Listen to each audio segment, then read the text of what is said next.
start this.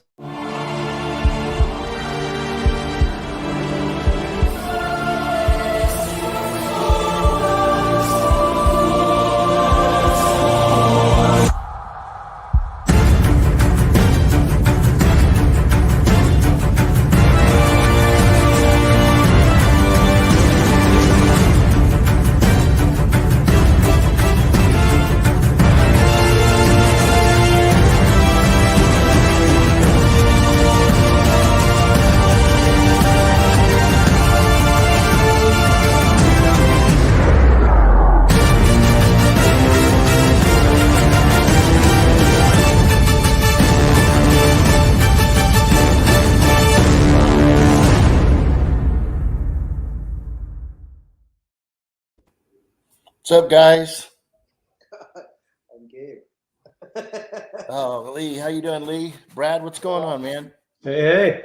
Hey, so a big shout out to everybody watching tonight. How's everybody doing? Hey, Jeff, Matt, Benjamin, Sean, what's going on, Sean? Chris, Jose, Star Wars 77, Ken, what's up, Ken? Mr. Scott Berry's in the house. Ken, okay, Marcel, how you doing, Marcel? George, hey, George. Man, it's really cool to have you on, Brad, tonight. Man, we've been really looking forward to having you on the show. I know it's been kind of a long time coming, and you've done a lot for the channel, and we really do appreciate you and your passion for Star Wars. Thank you, man. I'm excited to be here. I've watched like every episode. Yeah, that's awesome. That's awesome. Yeah, we're waiting on Gabe. Gabe's running late, so he'll be hopping on in a little bit amongst a few other people. Mr. Lee, what's going on in your world? Still trying to put this house back together. I'm almost there, though, man. I promise within 4 weeks I'll be done. Yeah? Yes. It's I'm almost there. So did you lose a bet, dude, or what? What happened to your hair? It's my summer haircut. Yeah, you're looking good. Hey, is it cold where you're at, Lee, or what? It was today. It was in the 70s yesterday, and no, it was cold today. For work, it was cold. So, yeah. Plus, I came home and took a little nap because I'd been up since 3 o'clock this morning. So Yeah. Yeah. So, Brad, I'm not sure if you're familiar a lot with what Lee's been. He's been doing a complete renovation of his house. He purchased a home and pretty much took it down to the studs and put it back together. And he's got a huge walk-in museum now. And I'm thinking, what, Lee? We're about 2-3 weeks away from doing the grand tour, or what? Yeah. Judging from the backdrop, it looks like it's going to be badass. Yeah. This is my office where I am right now, but I got to finish up the TV area a little bit there, and then finish up in this office, and then a few prints in the hallway, and I'm pretty much done. Nice. Yeah, it's awesome. Road, man, it's been just over a year since I started. I bought the house. Yeah, this is the first time you've actually had a background. I mean, it's normally the boxes everywhere, and Well, I did do one where they had this when it first started doing this backdrop there, but I would never do this again, ever. I understand. Famous last words. Celebration where we can have it. It'll be a nice getaway for me from all this. Hey, Michael, speaking of celebration, if there's anybody listening that needs 2 tickets, I have 2 extra tickets. I'll gladly sell face value if there's any listeners or watchers that need some. Just let me know. Are those 4-day tickets, Brad? No, they're Friday and Saturday. Friday, Saturday. Yeah. Sunday's kind of a wash anyway, right? So I think so. Yeah, it's crazy how quick it's coming. And I know it sucks for Brad, but Brad had all these tickets, and Lisa, this is where I was able to pick the tickets up early on, but because Celebration was changed the damn dates, it got in the way of his schedule, so he wasn't able to make it. So yeah, I might be able to move those for you, Brad, if nobody else is watching. Sure. Yeah. Just, I'm not trying to make any money or anything, just face value, and I'm more than happy to pass them along to a fan. So Lee, Brad helped us out with the t-shirt designs. Oh, fantastic. Yeah, When, yeah, when do I get mine? yeah. Yeah, I'll have them next Wednesday, but we'll talk about that later. Are you going to be you just going to bring mine to celebration? No, Michael. Don't worry about sending it. Just bring it with you. Yeah, yeah, yeah. Those are cool designs, Brad. Yes. Cool. Thank you. Yeah, I'm excited to see those. The one Hey, that kind of emulated the Lucasfilm logo. I thought that was really cool. so hey, Brad, since we have you on right now, I'd like to let all the viewers know a little bit about what it is that you do, and I don't know if you can share because we don't have Gabe here. Can you some of the photos that like of your artwork and Yeah. what you've done for Lucasfilm? And Yeah. first off, the pictures that you sent me of your childhood, dude, Yeah. seeing all those 12 back figures, dude. Yeah. I can Cringe, you right? yeah, can you share those? If not, we can do it when Gabe. Yeah, I got all kinds of photos and images ready. I guess does Gabe have to am I able to share my screen? I think you can. I don't see why you can't. If not, then we can absolutely do it. But I want people to know a little bit about. Hold on, there's a share button. Let's see here. Michael, is this where you got the hollow chest table? No, Oh, okay. Different. no. Brad lives about 2.5 hours away, and he has been trying to make his way over to the gallery and to be able to. We're going to be meeting up pretty soon. So, but like all of us, he's shared the passion and watched the channel and reached out and said, "Hey, if you ever need anything," you know how it started out is. Um, he just reached out and said, "Hey, man, there's something I'd like to give you," and he hooked me up with a badass print that he did. Um, and what can you explain, Brad? What were those prints? Yeah, I could. Let's see. As soon as I could share my screen. Yeah. Oh wait, I got it. Hold on. I gotta go to system preferences.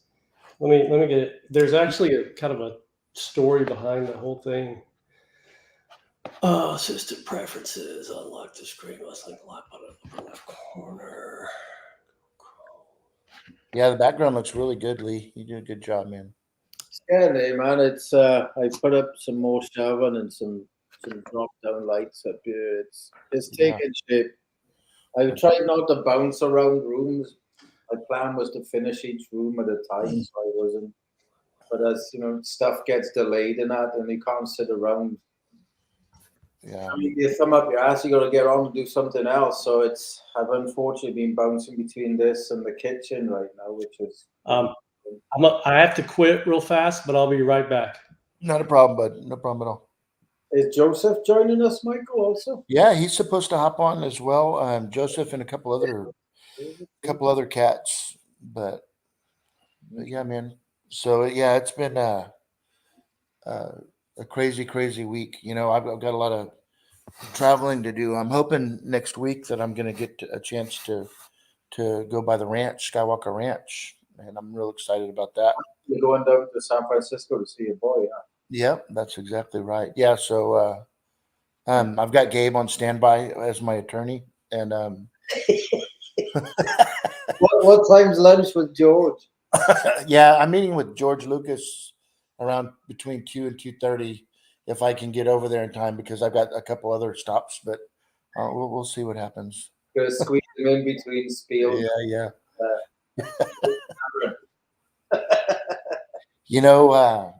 I'm just looking so much forward to celebration, man, and meeting up with everybody. Hey, though, I'm going to be honest. I know they're going to show it, but I think that I don't know for sure, but you think Hamill's going to be there, Mark Hamill? Because they haven't said anything. I saw him tweet something about that he wants to be at Celebration. I think the whole reason why he quit his appearance is he felt so jaded after what happened with last 3 movies, right? So whether he feels like he's got a little bit of redemption with the Mandalorian stuff, I don't know, but it would be awesome if he showed up there. I would like to have some stuff signed. I'd like to have a redo with my photograph I had with him too, because I look like a complete idiot. I had one of those moments, you know what I mean? It's like, Mark Hamill, oh, dude. I waited in line for 2 hours for this photograph and I hate it. I look like a Yeah. Yeah. Yeah. So I'm gonna be going up to I'm gonna fly into San Francisco. I'm hoping to meet up with Michael Planty. He's a big collector in the studio scale models, and I'm gonna try to meet up with him before I go see my son and do that. But the Was he- following Friday, what's that? What's Michael Planty built for you? No, Michael Planty's like me. He purchases. Okay. Yeah. He's got has both Battlestar Galactica, Star Wars. He's been on the show before, so That's a big Star Destroyer like you. that's right. Yeah, yes, exactly right. He's got the 6-foot Mark Elkins Star Destroyer. That's right, and he also has the Executor, which is a really nice piece. So, but back in, Brad. I'm here. Let's see if this works now. Okay. Share my screen. I want to hear the story of your work history, Brad. Golly. Let's see. Is that? Maybe I have to move it to the other screen. Hang on just a second. Michael, are you going to share any of them pictures you shared with me? Hey, what the hell? I'm gonna have like 10 guys that are gonna want to know why they weren't privileged enough to see those pictures, bro. Wow. Appreciate that. Hey, since everybody's in here, I just want you guys to know that the Wampa diorama, life size, 9.5 foot, dragging Luke through the snow is completed. And guys, Lee, I mean, Well, I think my words spoke volumes, right? yeah, Yeah. definitely. It's Yeah. I'm very blessed to have this thing in the collection, and I can't wait to pick it up. So we go in 2 weeks. I'm flying into Virginia to pick that thing up, and I'm really looking forward to having that thing here. But yeah, it's going to be temporary setup until we can get the room completed, because we're going to go ahead and build a little Hoth display in there, where it's snow ceiling. So it's going to be in the cave, because you can't have a display like this and not have it that way. So no. I guess you guys can't see anything. It says it's sharing my screen, but yeah, and Gabe's my master tech, okay. that does all that stuff. So Okay. we can share those things when he comes on. Okay, cool. But so let's go ahead and just, I guess, I mean, we can hang on one second. Hopefully nobody's clicked out yet. This guy's boring. Not at all. Oh, you're good, dude. And I have more pictures too, Michael. I got to find them. I don't know where they are. Do you want to tell us your story then, Brad? Yeah. Tell us your story, buddy, on how you got hooked up with Lucasfilm. Is it Lucasfilm, or was it Disney, or? Well, it started with another company. There's a group out there. You guys probably heard of them, called Acme Archives. Yep. Yes, absolutely. We were at a convention. There's a licensing convention in Las Vegas several years ago, and we saw them, and we saw a lot of my business partner and I. We own a graphic design firm. It's just two of us. Can I ask a question? What's a licensing convention? I don't know what that is. Well, like if you are, let's say you have a t-shirt production shop, and you want to produce stuff for Disney, and you want to sell shirts with Mickey Mouse on them and clothing with Mickey Mouse on them, you would set up an appointment. You would go out to this convention and meet with their Disney representatives, and basically pitch your case of why you should be a license. They're called licensees. So that you could get the Disney license, you could take that artwork, produce it on your merchandise, sell that merchandise, and then you pay Disney like 8% royalty, something like that. Okay. The reason why I'm asking, Marcel, I hope you're listening to this right now. Yeah. And so original art is different than licensed art. Licensed art, you're going to produce lots of things. You're going to produce 400 posters and sell those, and then you'd have to pay a royalty.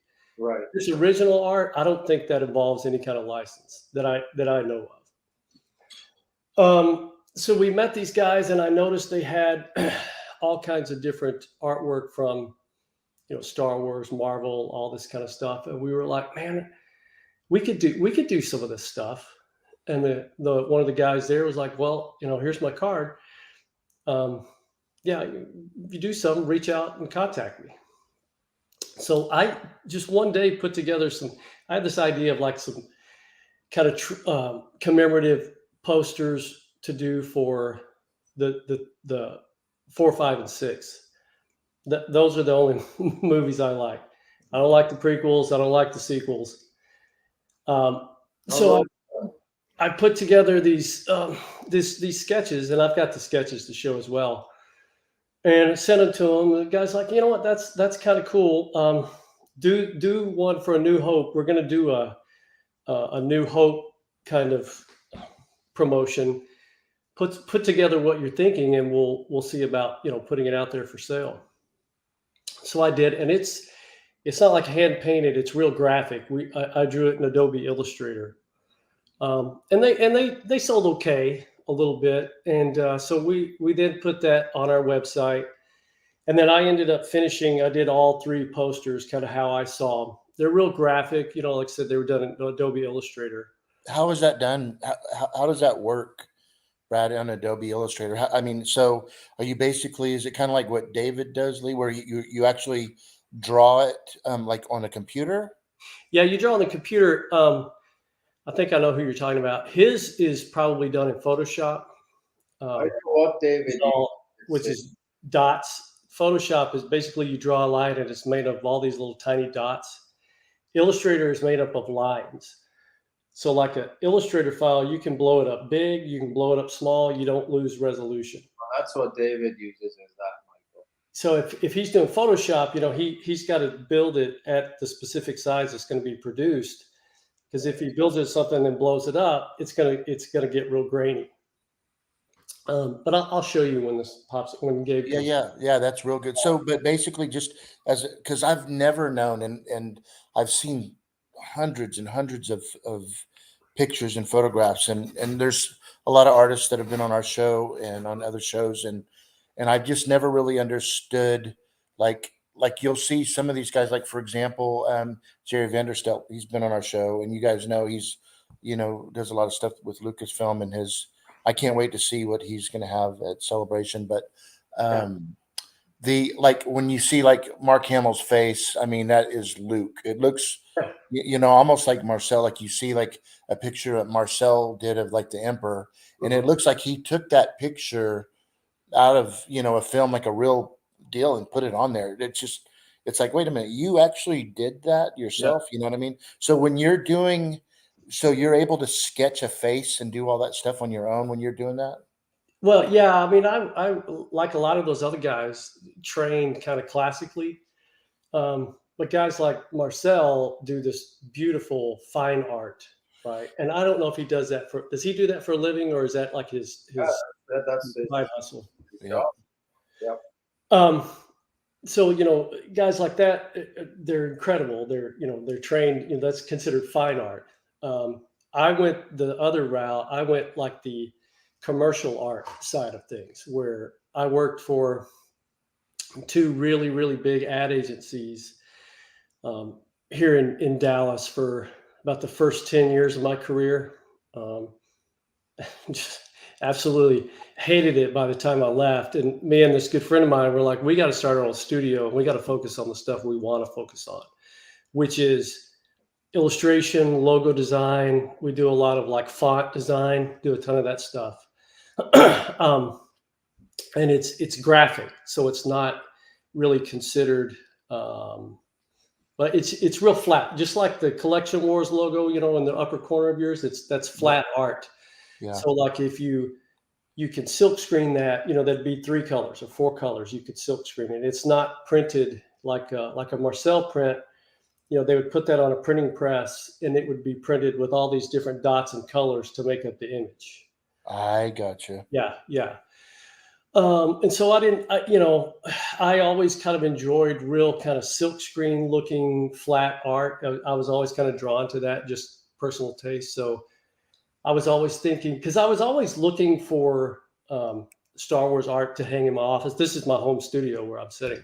And you can't see it in front of me. I have the 3 Drew Struzan commemorative posters that he did in '97.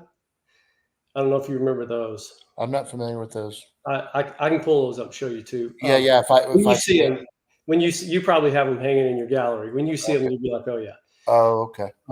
But I met the artist he's the guy that did the very, very first poster. They call it the circus poster for Star Wars.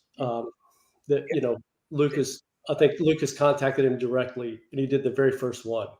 Badass. I can't wait to see which one that is. Yeah. So, I was always looking for something kind of graphic and kind of had like a silk screen kind of look to it, but I could never find anything I liked. So it's okay. Well, I'm going to draw my own.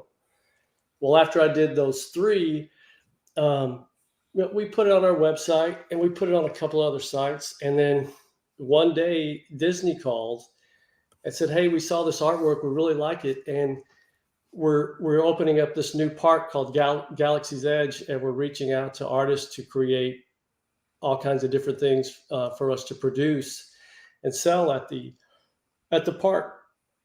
And I mean, I saved I took a screenshot of my phone because it said Disney on my caller ID. That's so cool. I fell out of my chair. I was like, oh my gosh. So a business partner and I got a lot of this stuff we can show from sketches to final pieces. And then we took a family trip out there for a family reunion with my wife's family. And so, I'm in the park in Galaxy's Edge at one of the shops. And is this in Anaheim? I'm sorry, Anaheim or Florida? Orlando. Okay. Yeah. Okay. And it was surreal. I mean, it literally was surreal. Plus, seeing the real Falcon was just kind of mind-boggling. Yeah. So that led to one thing, and then at the 40th anniversary of A New Hope, they reached out. Lucas Licensing reached out to several people to do just their ideas for a 40th anniversary commemorative poster series as well. I don't know how many they produced. We worked on that, and we sent the artwork to them, and then they sent me a handful. I think they sent me like 10 posters, and that was all I ever heard about that. And then every now and then they'll reach out to a lot of artists, and they'll do like these kind of blanket emails. Hey, here's a theme. We're looking for ideas. I did one for, I think, Celebration 19. They didn't choose it. I submitted a concept, but they didn't choose it. It was a Ahsoka concept. I can show it too. You know what, Brad? I remember having this conversation with you when you were telling me, because I thought it's crazy. It's like, it's kind of cool for Disney and Lucasfilm that how they reach out to independents such as yourself and other artists when they have all these cats in house to do a lot. They don't have as many as what you would think. They do, but a lot of it is through, like the Galaxy's Edge stuff was through Imagineering. Okay. The people that manage the Imagineering side. Right. So it's different art, like people that are working on like animation, like through Pixel, whatever that is. Yeah. Okay. The stuff that we do, they do have artists on staff, but the amount of work that they do and crank out, it just, plus it gives them a little bit of variety, creative variety and stuff. But they're awesome to work with. I mean, it was an absolute blast. Anytime they call, it's pretty much like just drop everything. What do they need, kind of thing. Yeah. And I think I told you, my dream job is to do the art for Celebration. Like that's my bucket list. I'm dying to do that. The company that puts it on, we actually designed their new company logo. It's a company called Reed Pop. I don't Yeah, know. yeah. Yeah. Well, I designed their new logo, and I've been kind of hitting our contact of like, man, I think we could do something really cool. So hopefully maybe in the next year or two. I would love to do it next year because it's the 40th anniversary of Jedi. Oh yeah, that would be cool, right? Mm-hmm. Is it going to be another celebration next year? Then? I don't know. I don't think so. That would, If there is, it'll be in Europe. I don't think it'll be here. Because I mean, even when things were good, it was every other year. It seems like. Yeah. this show was supposed to be 2020, though it's 2 years late, right? Yeah. We're going to know. Didn't they have one in 19? Did they have one in 19?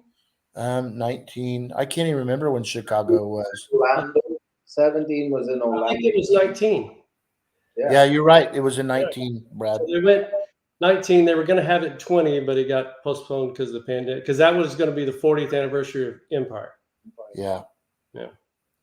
Yeah, it's crazy. That's crazy. So yeah. So I mean, I guys like Marcel and who's the other guy you mentioned? Because I've seen his work too. It's pretty amazing. Jerry Vanderstelt. Yeah, he's incredible.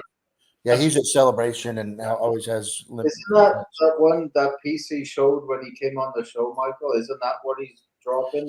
Yeah, the Leia one. I hope so, but I don't know. There's a really cool kid that lives here by me, local. His name's John, and he actually has it. And, I don't remember how he acquired it early on. Oh, I think what happened, it was going to be at the celebration that was canceled.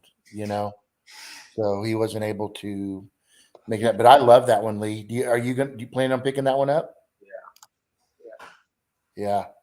You see the blockade runner in the background and R2 under it. Have you seen that one yet, Brad, or no?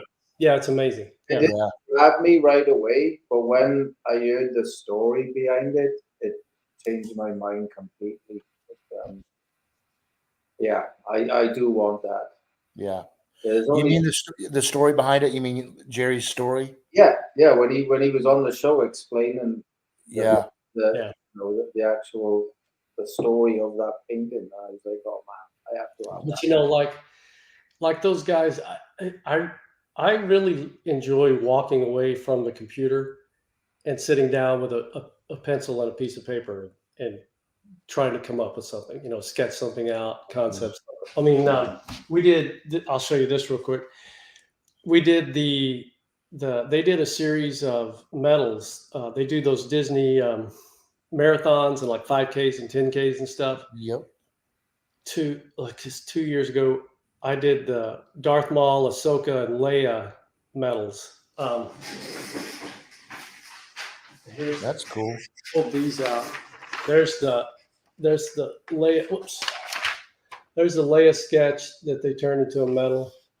There's Darth Maul. And then here's very cool.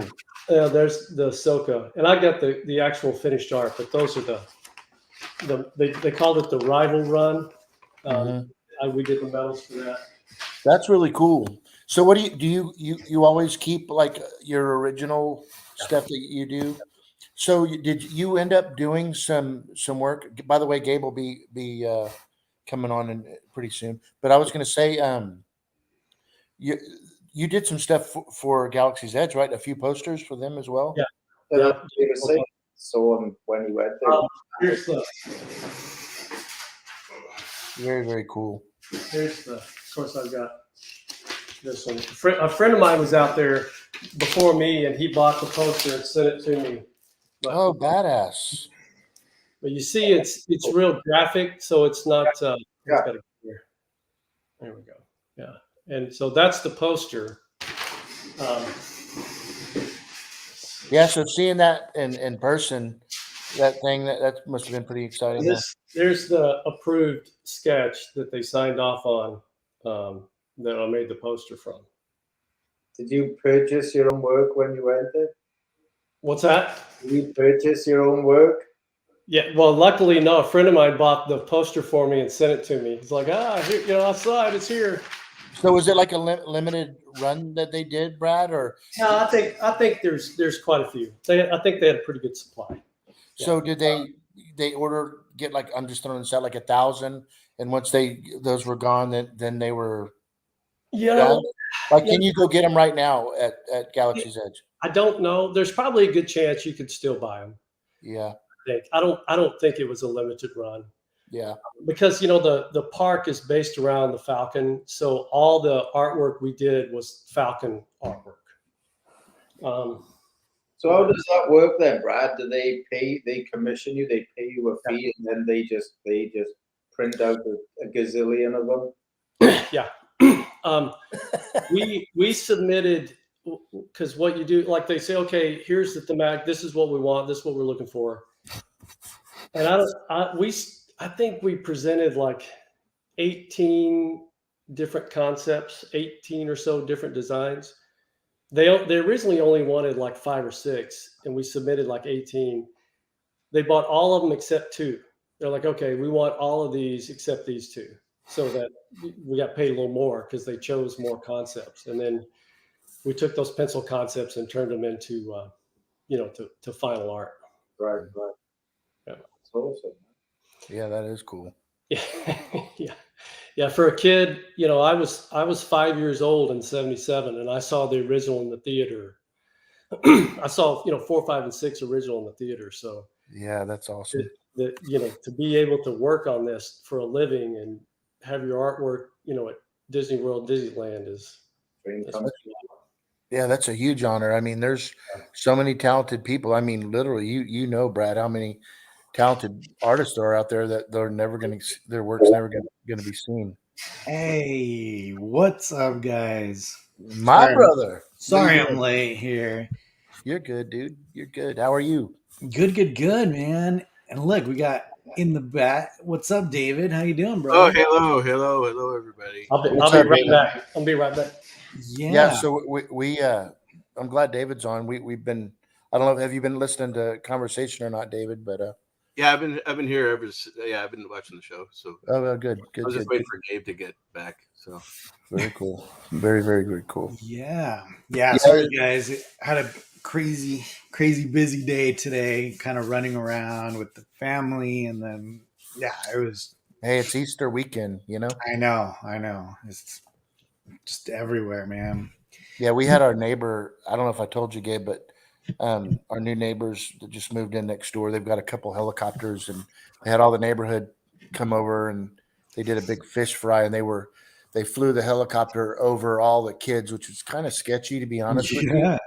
But they were dropping the Easter eggs, where the kids could go run out. But when the helicopter was hovering, all the kids ran out underneath. So, I mean, they're plastic eggs, you know what I mean? And they were, I mean, the guy's about, I don't know, not too high, you know what I mean? But I was like, babe, if that thing goes down, I'm running that way. Which way you going? Right. But it was crazy. But yeah, if those hit a kid in the head, that would hurt, Was that sure. like Flight for Life doing that, Michael? Say it again. Who was doing that? Was that like Flight for Life? No. It's my neighbor. He has a couple of helicopters and he flies them. It's his business. He does a lot of whether it's for like trapping, animals on exotic ranches and stuff like that. Crazy, man. Yeah, that's pretty cool though. Big hunts. My mom, and now Denise is like, you can't have a helicopter, and I'm like, that's my other neighbor's What do like, you mean you can't have a helicopter? I know, right? My wife, my neighbor, she's like, now Michael, you're not going to be going to get one of these. I'm like, no, I'm not going to get one. I mean, unless there's one in Star Wars. Yeah, I know, right? I think you need one now, Michael. I know. You need a collection where's helicopter. That would be badass. hey, David. So, Brad and David, I guess. I mean, Hi, Brad. Hey, David. Nice to virtually meet you. Yeah. Yes. So, Gabe, I've been letting all the viewers know. We were talking about how Brad came, getting on with Disney and doing a few of their sketches and whatnot. That's where we were at in conversation, and it's really cool, David. I can tell you right now, me and you haven't talked a lot lately, but man, I've been seeing some of your art popping up, and holy crap, brother, you're killing it, dude. I just finished them off, all of them today. So wow, I'm ready to go print. Yeah, man, I'm really looking forward to talking to you about that and what your plan is. Well, I got a bunch of pictures. If you guys want to take a look at them, I don't know. We can wait until we can wait. All right. Yeah. So can you help? So we weren't able to pop up Brad's photos and stuff. So from the beginning. Do I need to send them to you, Gabe, or can I share? Gabe, You could big fan. Haven't met you officially yet. Oh, Collection man. Yeah. Oh, I appreciate that, man. It was great meeting you. Now, Yes. Yeah, you could actually, if you want to share it, if you on the bottom where the plus. Share. Yeah, I hit share the screen. Let's see. I just have to give you access once you throw it on there. So yeah. Okay. There it is. Boom. Yeah, there we go. Yeah, this was awesome pic right here. Christmas 1978. You know what? Oh, that's awesome. Let's oh, sorry, I should have had Photoshop open. I'll open it real quick and zoom in on it. Yeah, you can see all the 12-back figures there. There you go. Oh man. So my dad was super cool. He ended up over the years buying me a whole bunch of stormtroopers. You can see 3 of them right there. Isn't that cool? Yeah. And it's I think that's 3PO, Chewie, Jawa, Sand People, Luke, Vader, R2. God, he got you the whole set. Yeah. And I already had Han Solo prior to that.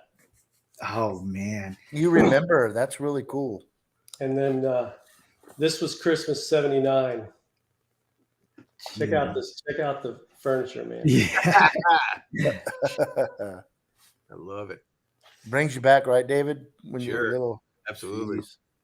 That's awesome. And then let's see here. So like here, this is the, I was talking about the sketch earlier. This is what kicked it off, Michael. Like I had this idea for this kind of triptych, real graphic poster. Yep. My thought was I was going to design this and create it, and I had a friend who had a printing company. I was going to have him just print me off a set. I wasn't going to sell it. I was just going to put it up in my office. And then this is what we had sent to Acme Archives. And then that turned into this is the Illustrator art here. This is what it turned into. Wow. So you can see it's a very different style than what guys like David, Marcel, and stuff do. It's real flat graphic Adobe Illustrator type stuff. I love it. They of course they sent it to Lucasfilm for approval, and they said no, you can't design your own Star Wars logo. Put the regular logo in there. Yeah. So they produced this one, and then they made me take the movie stuff out. I wanted it to look like a real movie poster. Yeah.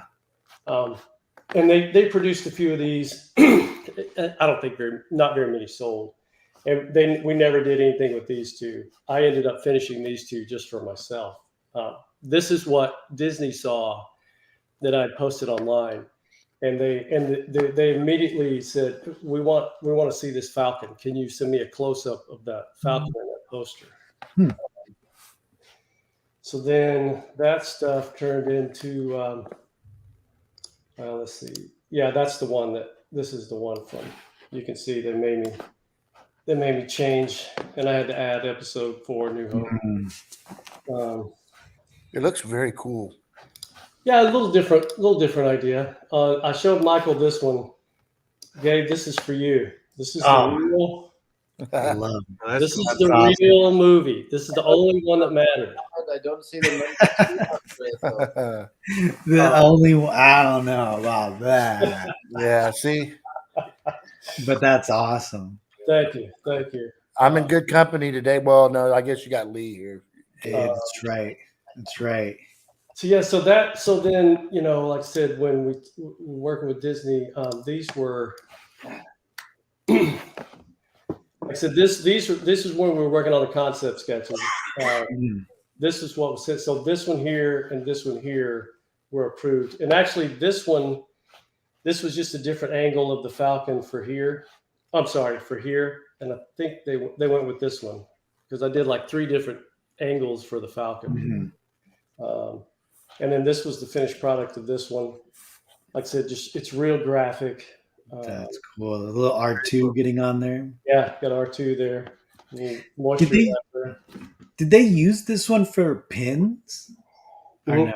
Yeah. Yeah, they did posters, pins, patches. Yeah. I think I got a couple of the Yeah, pins, right? The grand opening pins.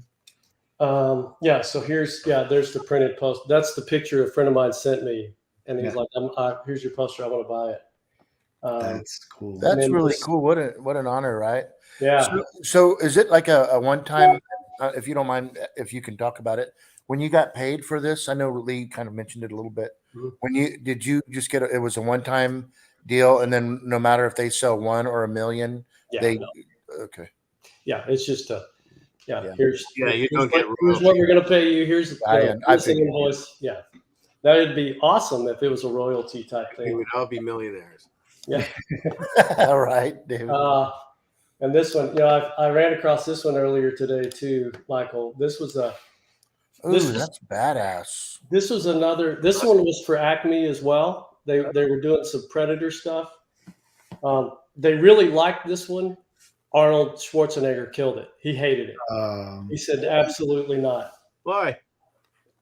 I don't know. He didn't like it, so it never went anywhere. And it was Up muscles. the Right. And they even showed him. Well, here's the. Michael, you have to have that print in your cigar room now, and you can tell people Yeah. Schwarzenegger hates this painting. Yeah, right. Oh, I like that. That's cool.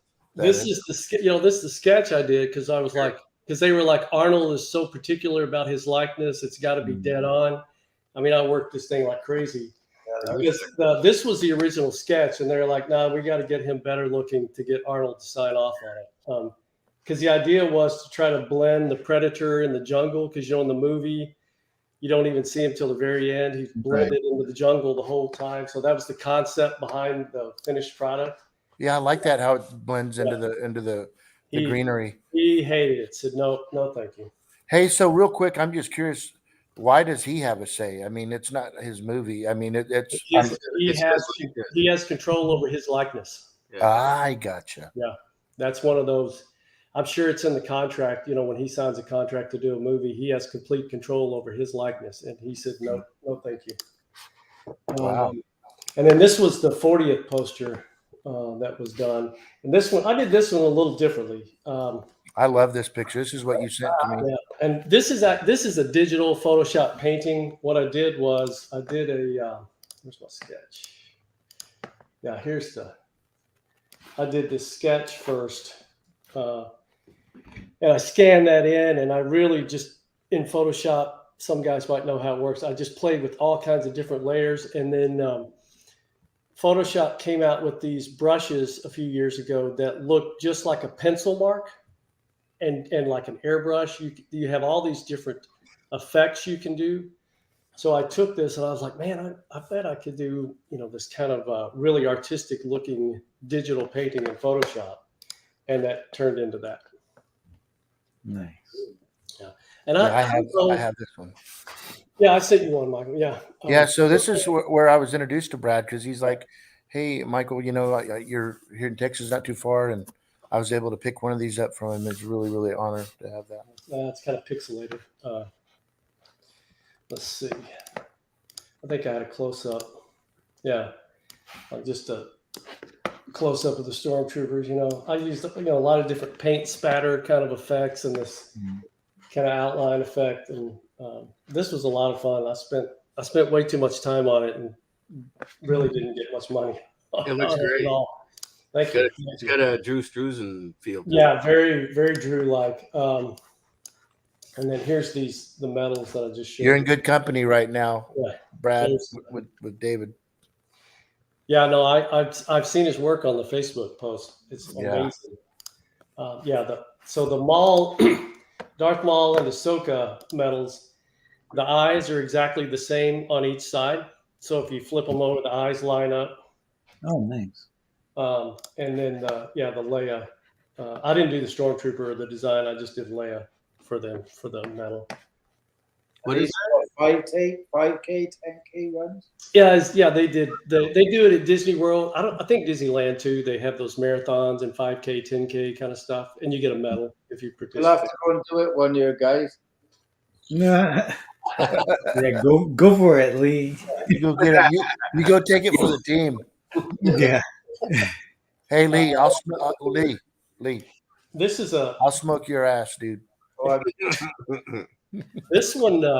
This is a concept I've been kind of tinkering around with because I really love the Mandalorian series, and the last episode of season 2 with Luke coming back, I was just floored. So I had this idea because I'm a huge Struzan fan. I've followed him my entire career, and I just love how he takes these different characters and just kind of the arrangement of them, the composition of them. I had this idea of taking all these characters that we got to see in Mando season 2 and kind of do kind of a poster series around that. But this is just like concept sketch so far. I haven't done anything else with this. I don't even know if I will. But I thought, it was so cool when Grogu was sitting on that.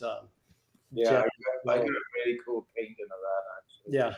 Yeah, and other people have done some badass work with this, but this was just a concept sketch. And this, let's see, where's the other one? Oh yeah, this was the celebration concept I did a couple years ago that they didn't do anything with. Like I said, the Ahsoka. I forget the other 2 characters' name. They told me. That's in the background there, the helmet, right? Yeah, this is the Solo. This one's from Solo. Yeah. And it was like it was the female rebel theme. I think that's what it was. Yeah. But they didn't choose it. Nothing went. It didn't go anywhere. So how disappointing is that when you put all your work into something like that and you just go, Yeah. Me and David was talking about this the other day when you watched George Lucas kind of looking through people's work and then just going, yes, no. Yeah. I mean, does that sting a little? Or is it something you're used to now because it's I've been doing this too long that it stings a little bit. You're like, damn it, and then you're like, okay, well, the next one I got to think of something better the next time. Hopefully they're going to call again, and I got to think of something better the next time. Right. Yeah. And I don't know, Michael. I don't know if you want to see my collection. Yeah, let's look at it. Of course. Yeah. So, you know what? I'm going to do this. Hold on. So, Was that your car or what? I had one like it. I sold it a Gotcha. couple months ago. The used car market is way too hot, man. It's crazy, I know. Yeah, it's ridiculous. I sold it to the dealer that I bought it from. For more. I bought it in 2016. I sold it back to the exact same dealer for the exact same price I bought it for. Yeah. Wow. How many years later? Yeah, they offered me. I'm like, okay, done. Yeah. Let's see here. So, wait a minute. Whoa. Oh. So I had, like Michael, I had not all, but I had a ton of the original 3 3/4 stuff, right? Hold on. Hang on. I'll be right back. There's noise going on over here. Hang on. I'll be right back. But that's fun. Yeah. Yeah, looking at this stuff right here, you can. This is like the newer, the later release stuff in the, Mm-hmm. and you can tell with the Galaxy's Edge. The modern vintage or whatever. Yep, exactly right. That's Modern vintage. I guess that's a good way to put it. So, yes, modern vintage collection. Yeah. Like you, Michael, man, you saw in the pictures, I had not all, but tons of the original stuff, right? When I got out of college, I was broke. I graduated college in 95. And I think around 98 or so, I discovered eBay. And I sold everything piece by piece, man. Made some nice money. And my stuff wasn't like museum quality. I took decent care of it, but it was played with. But I sold it and I did good. And I never really missed it after that, And then one day I went into a comic shop and this guy had tons of it for sale. Yeah. Like, oh man. And I kind of started buying some more stuff back. And then baby came along, and I'm like, nah, I'm gonna sell this stuff. I sold all the stuff I collected again, right? And then my daughter and I were in Target one day, and not this version, but they had this AT-AT and a Millennium Falcon in the original style packaging. Hmm. And I was like, oh my God. Well, I bought the Falcon. I get it home, and I could not believe the detail of this thing. So her and I kind of start, kind of diving back into it and buying stuff. And after about 2 years, she wanted nothing. She, moved on, no interest. Well, I kept going. So this is this is where I am today. Yeah, it's the modern vintage collection. I don't know, Michael, if you've looked at much of it up close, but the detail is amazing. Oh yeah, I've seen all that. There just comes a time, but yeah, I love, and like Armando says, he's a sucker for the Kenner logo. Yeah, I mean, But that Ewok Village, that's vintage. Vintage. Yeah, that's vintage. I found that Yep. one. That's at a garage sale. Good eye, Gabe. Good eye, brother. I'm proud of you, son. And I've also got a Death Star. The Death Star, right? Yeah, I see that. Who makes these now then? Is it Kenner again? I know nothing about It's Hasbro. Yeah, it's Kenner. Hasbro bought Kenner several years ago. Okay. Yeah. And right now I don't have anything. This is all literally in a kind of storage closet right now because I don't have space, and we're about to remodel our upstairs. I got approval from my wife to do kind of a man cave. Good. That's next to it because my daughter's in college. She's out of the house right now. So I haven't done anything with it, but I don't know if anybody owns the sail barge, the detail and the design. That sail barge. Man, the detail and design and work they put into that thing is amazing. Yeah, I've seen it. Even these two AT-ATs they're amazing as well. Yeah, it's cool seeing that. When I see that the vintage AT-AT box, it brings back a lot of memories when I got mine. I remember. And then there's the carded figures laid out. Is that the bed? Yeah, laid out on a king size bed. Yeah. Man. And I've got all these just boxed up, but they're going back and like they're doing like every character. Yeah. And some of these, man, like the Slave Leia carded figure she's like $300-400. Yeah. I do have all those, and in the boxes too. You know what I did, guys, yesterday, and I didn't tell Gabe yet, but I took a 37-year-old vintage toy. This pisses a lot of people off, but I don't care. But I took a 37-year-old vintage Power of the Force Star Wars toy and opened it up for the first time. And it was really cool because, seeing how it was, it's 37 years old. The decals, I put the decals on it, and I did a video. It's going to come out either tomorrow or Monday, but it's really, really cool. This brought me back to when I was 15 when that one came out, but it was fun opening up a box for the first time. And I've because after I got the barge, I was like, okay, I've carefully went and found all these vintage collection guys. Very cool. And some of these guys, man, they're expensive. Like these guys here, like these guys on the top row, man, they are not cheap. Yeah, but what's really cool though is how detailed they are. That they really killed it in detail. I mean, and that's what attracted me to this was the detail. Yeah. Because I was the kid that lived a couple doors down from me. He and I were best friends, and we both had Star Wars. At the same time, he got into GI Joes. I never got into those, but yeah, I didn't either. I was always kind of jealous because the detail of those compared to the original Star Wars characters, were it was kind of night and day. Yeah. So this is kind of my reliving those days of being jealous of the GI Joe. Yeah, those Gamorrean guards are badass. No, dude, they're awesome. The Jawas are awesome. These are the right. What's that? These are the Hasbro ones. Yeah. Yes. Yeah. Yep. Yeah, and they, and sometimes if you're in Target or Walmart, they'll be, some of these will be hanging on the shelf.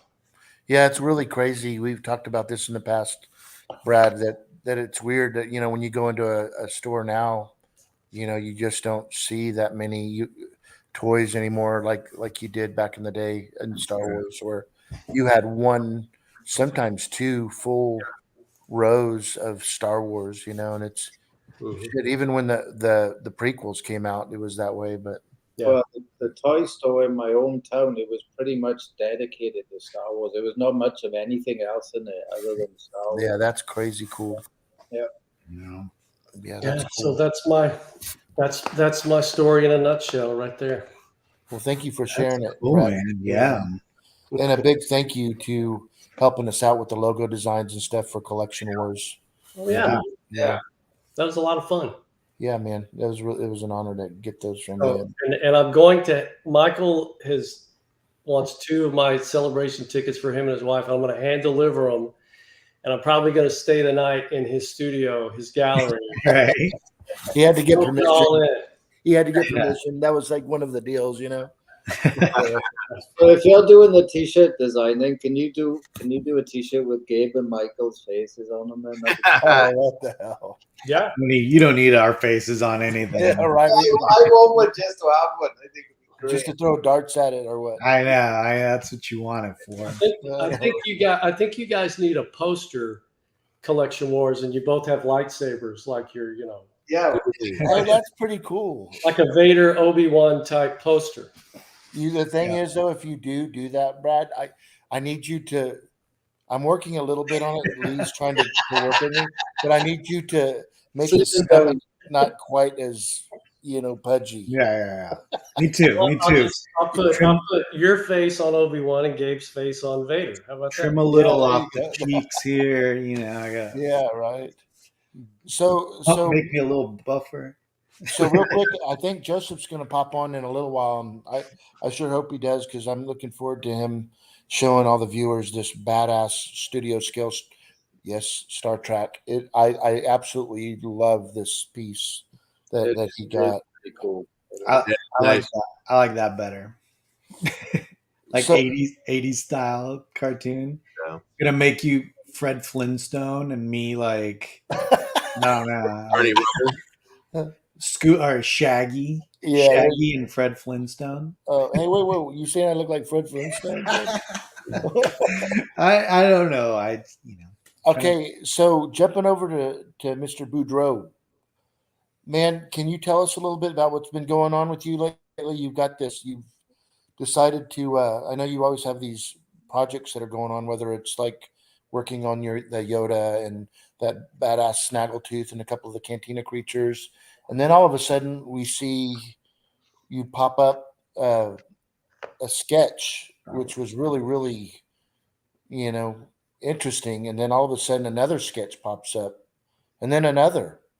What's going on? Well, there are paintings that I've always wanted to do, but I just don't have the time because of my work schedule and stuff. And I'm always either doing, like, I'm drawing constantly, and the last thing I want to do is paint at the end of the day. So, but it's like it's a project that I've been wanting to do for quite some time, and there's a certain theme to the paintings, and I'm going to try to do at least one a week, or at least throughout over the next year or so. So I have a whole entire collection. Mm-hmm. What I'm planning to do is I have no idea. I'm just doing it for myself. And since the response of people wanting people seeing them, I'm offering prints now for anybody that wants them. But I'm primarily just doing it for myself. And I have a certain goal that I want to do at the end of the year, by the end of next year. But just for now, it's just it's things that I've just been wanting to do, and now I've found the time, or made the time, I should say, to start painting them.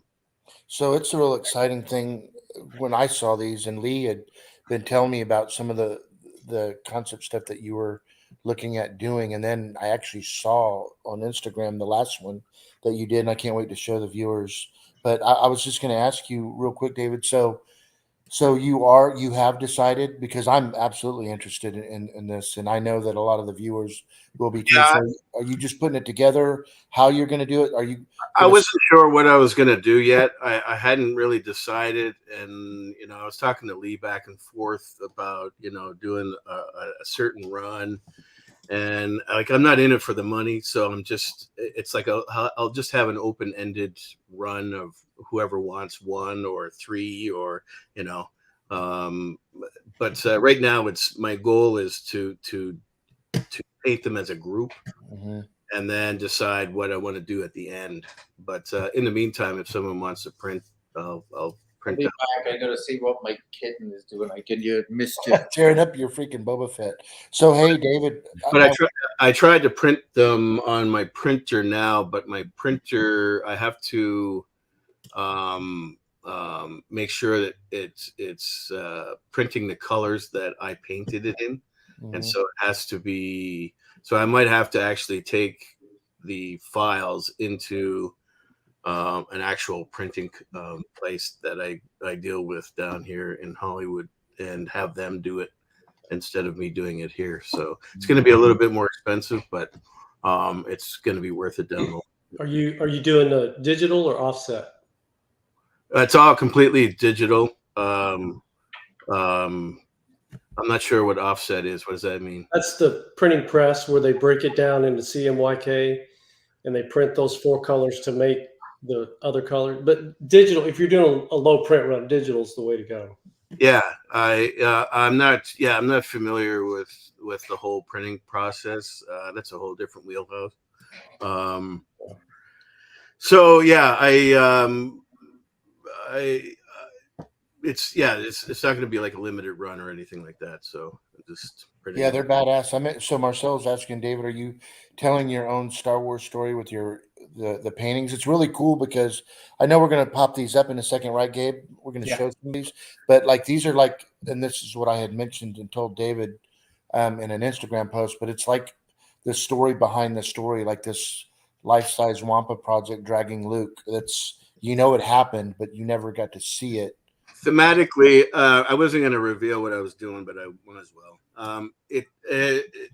Thematically, there are images based on the movie throughout A New Hope. So the first one I did was off of a piece of dialogue from Obi-Wan where he goes, riding single file to hide the numbers. And I had always wanted to see the Tusken Raiders riding. Oh, that's badass. Gabe, you got the pictures, right? Yeah. I'm organizing them so they flow a little bit. Real quick, while Gabe before you see that, can I say thank you to everyone who's commented? There's some really, really nice comments in the comment section. I really appreciate that. Yeah, for sure, man. Yeah. It's cool having you on, Brad, finally. Yeah.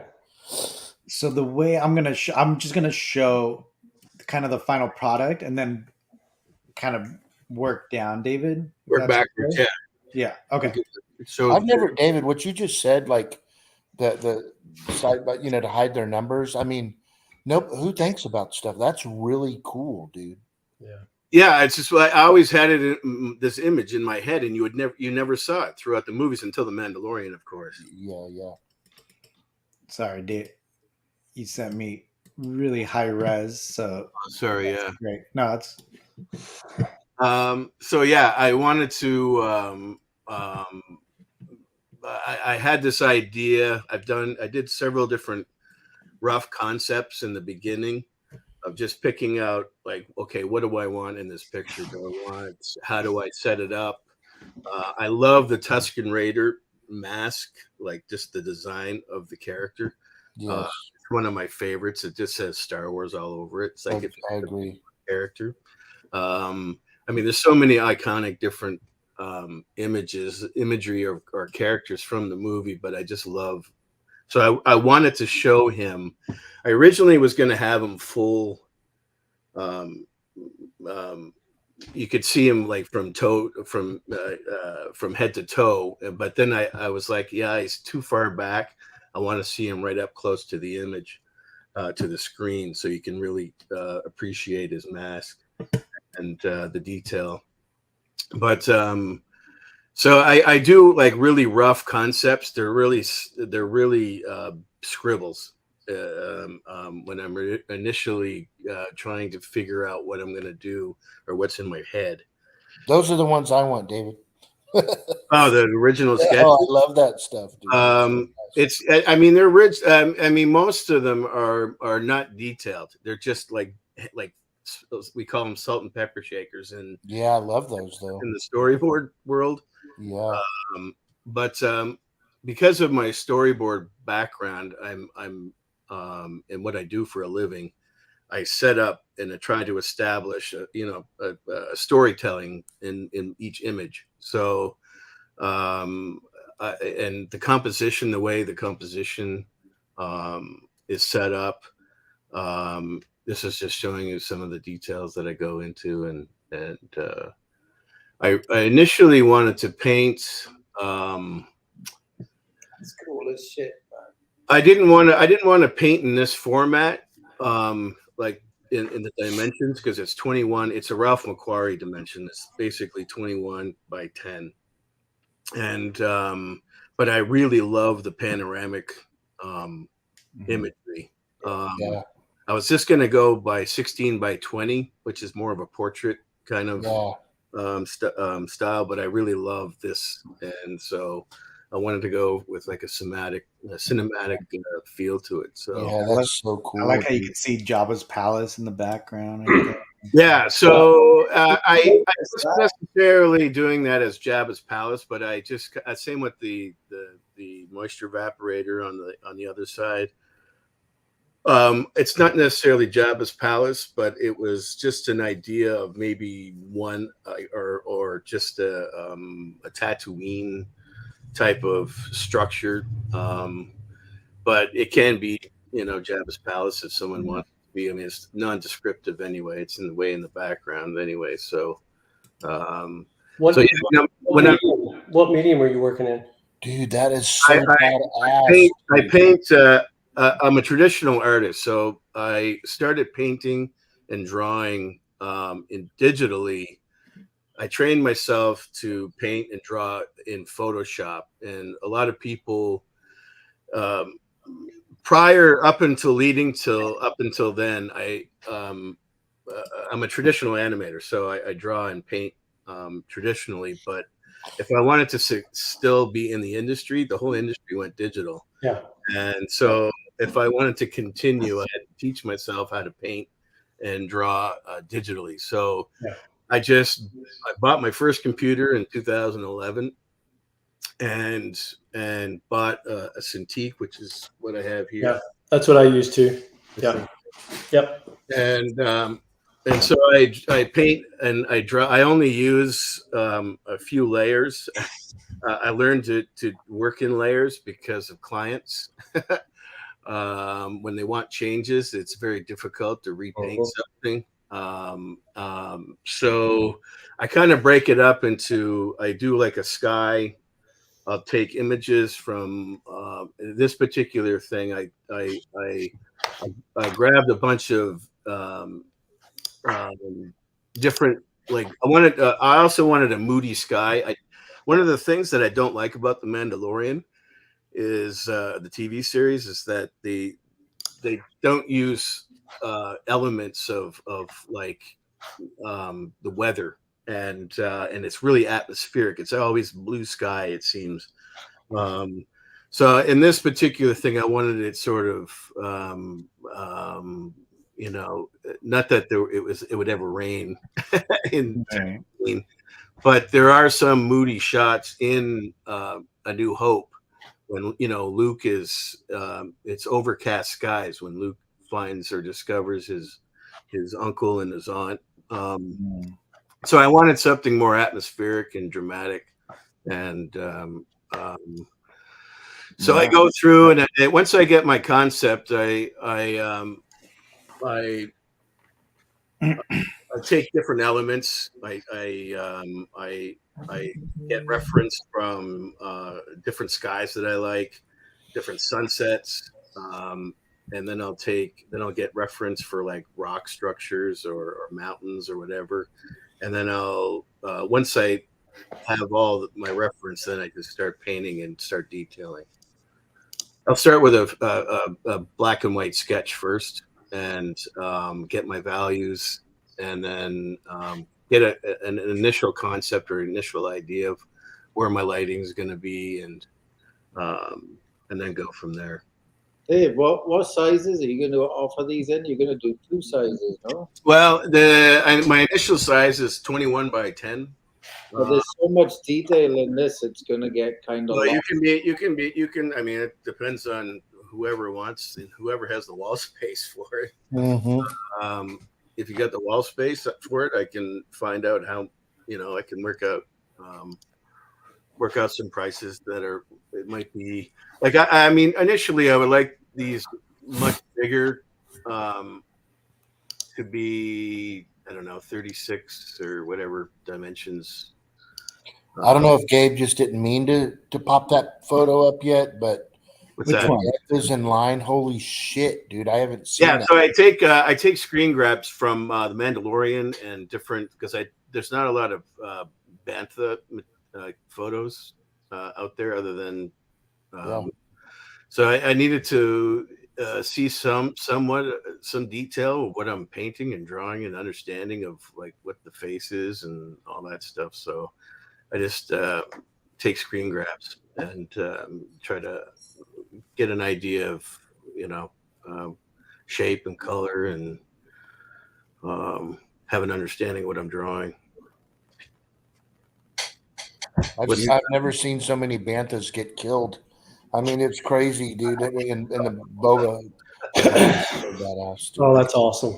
That looks like a real photo, dude. Yeah. Well, that is a real photo. You know what I mean? Yeah, I mean that looks.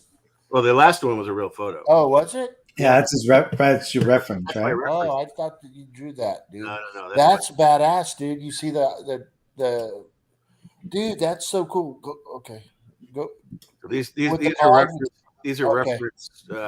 These are reference photos that I use. I And, gotcha. For the accuracy. Yeah, I need to understand what I'm drawing. Look at that, dude. That's so cool. So this one was again another story point where I thought, oh, this would be cool if Obi-Wan was just randomly walking through Tatooine on as whatever he does, and he actually sees the escape pod coming down to Tatooine. That's so cool, David. So yeah, going back thematically, it's going to be it's kind of, the paintings are going to be based on the same storyline, but just what was going on just from a different point of view.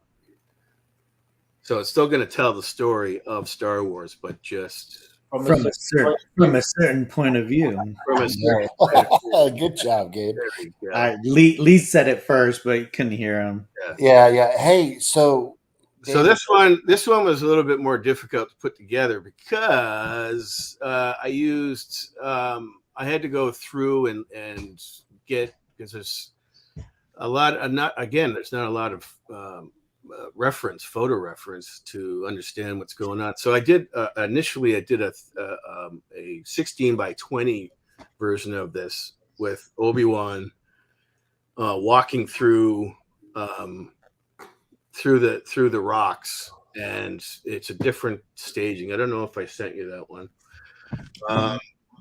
but no, I don't think I did. David, is there a title on these? I'm sorry to cut you off. Is there a title on each one? Yeah, this one's Hidden Plans. The Hidden Plan. Very cool. You wait till you see the close up of his face, Michael. The detail he's put in.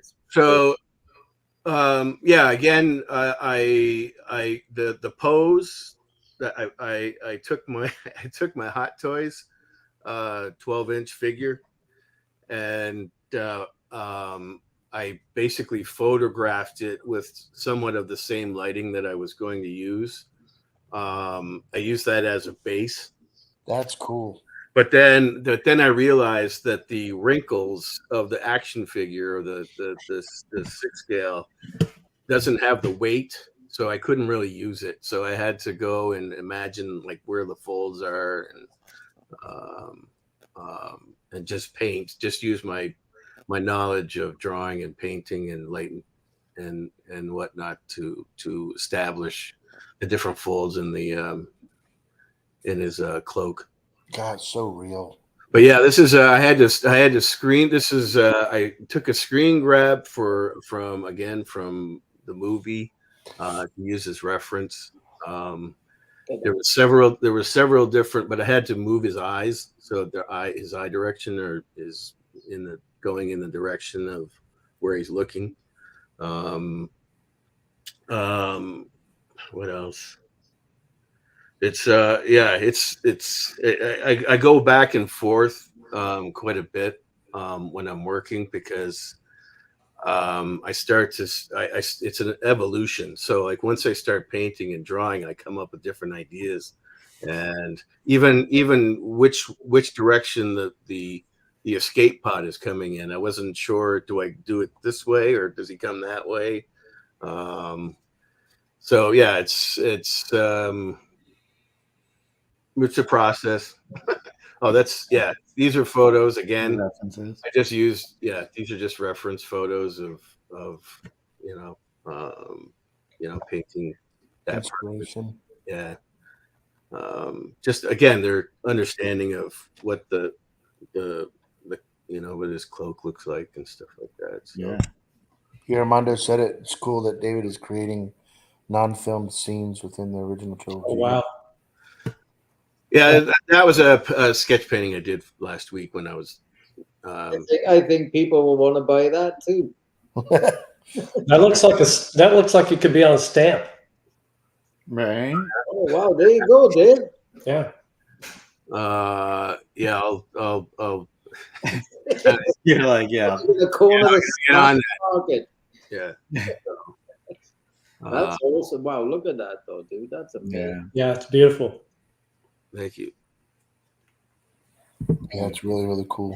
Yeah, I really enjoy doing portraits and stuff. That's a reference for the rocks that I use. Just different stuff just to get an idea of. Where is that, Dave? Do you know where that actually is? That is in Death Valley or Tunisia? Is it or is it Death? I'm not sure actually. I don't know. I just Google searched. Star Wars. No, I just Google searched deserts and hiking, figuring that people would take close, because every time I wanted to find an image, it's either copywritten or whatever. So I was like, I wonder if I just Google searched like hiking in the desert, and so you get all these like people, family photos and stuff of all different kind of things. So, so is this an actual picture of Tatooine then? Is that what this is? This is a screen grab from Mandalorian. Yeah, this is actually Tatooine. I went to Tatooine. Fucking retard. Hey, yeah. Have you? I was just going to ask David. Have you? Do you know who Acme Archives is? Have you ever talked to them? Because they like things like this. That's kind of outside the box thinking. Kind of different. Yeah, but then I would have to pay them a portion. Yeah, they would take. Well, they'd take their cut and pay you, but then you don't have to worry about licensed prints. Yeah, they take a portion, David, but then they also get hired like Brad to do shit for Disney and Lucasfilm. Yeah, well, that's cool. I mean, that's great if they call and offer me that, that's fine. But again, it's oh wow. This one here was this is called The Morning Search. This is while Ben Kenobi, or not Ben, his Uncle Owen is going, "Hey, where's Luke?" And Baru says, "Oh, I think he took the droids to do, run errands." And so This is him. That's the homestead way in the back there. That's so cool. That's cool. That would sell. I think I have a feeling like that would sell big time. Yeah, if it like I offered so far, I've offered a few people were going to buy the set of 3, but this particular one was the one that people chose as just to buy as a single. Yeah. Man, it's really cool. I mean, You have the close-ups of that, Gabe, of the homestead. yeah. Yeah, it's tiny. Oh, sorry. Yeah, I never even knew that was Jabba's palace. That's cool. I got the little homestead back there. Dude, that's so cool. And that's the tracks. Lee actually said you should put tracks in there with the Jawa sandcrawler was just there. Oh, that's badass, Lee. Great idea, dude. And dude, good job, David, painting it. Damn. Yeah. I'll just take a portion Teamwork. of the sales. Yeah. You should get co-artist. I don't know. No, I'm good. It's awesome. I love it. Art director. Hey, Yeah. David. So, man, there's so many things, right, that you could do even in this little time frame, like with the Jawas or freaking. I'm gonna do I'm gonna do one from the top of the Jawa sandcrawler, and the next one I'm planning to do is the Jawa see they actually, it's like the moment after the escape pod hits, and you can see them way off in the distance.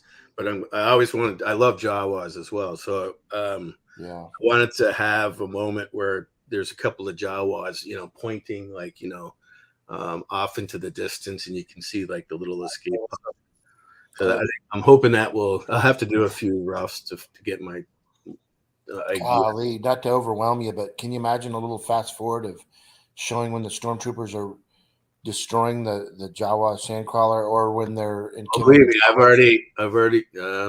Yeah, and then I already have a list. Aunt Beru getting, gang banged by a couple stormtroopers or so. It's just crazy. I'm just kidding. I'm not doing that one. I'm just kidding, guys. Forgive me for even saying I'm looking forward to when you arrive to the cantina. Oh, dang. Yeah. Oh yeah. Too much wine. I'm just kidding, Chris. No, I'm gonna have to build me that wall that they took out in the middle of the room to put all this work on. I know, right? And then what about this one's? That's I did that when I was learning how to paint in Photoshop, and I did that one back in 2011. That was like one of my first, when I was doing a lot of caricature work when I was trying to train myself how to paint. I picked subject matters of things that would motivate me to want to learn how to paint in Photoshop. So it's just practicing with my traditional skills, and so I did a bunch of.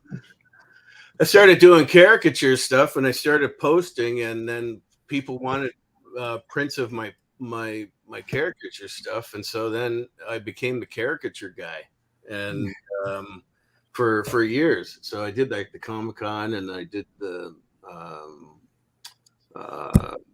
a few other events, and I have now over 300 caricatured pieces, and sent my artwork all over the world now, and it's it's weird. I wanted to get away from doing caricature stuff because it was I didn't like being the caricature guy. I don't like labels. So, but yeah, this was fun. Yeah. That's cool, man. That is cool. Frank is yoga. So Well, there you go, guys. Let's look at these again. So David, what's like if I guess there's a couple people obviously on board with like let's say this print right here. If I want one, what do we do? Does the viewers need to do to reach out to you? Just private message me, and I'll take an order. I'm not sure when I'll have them printed. I have to go down there sometime within the next week or so to figure that out.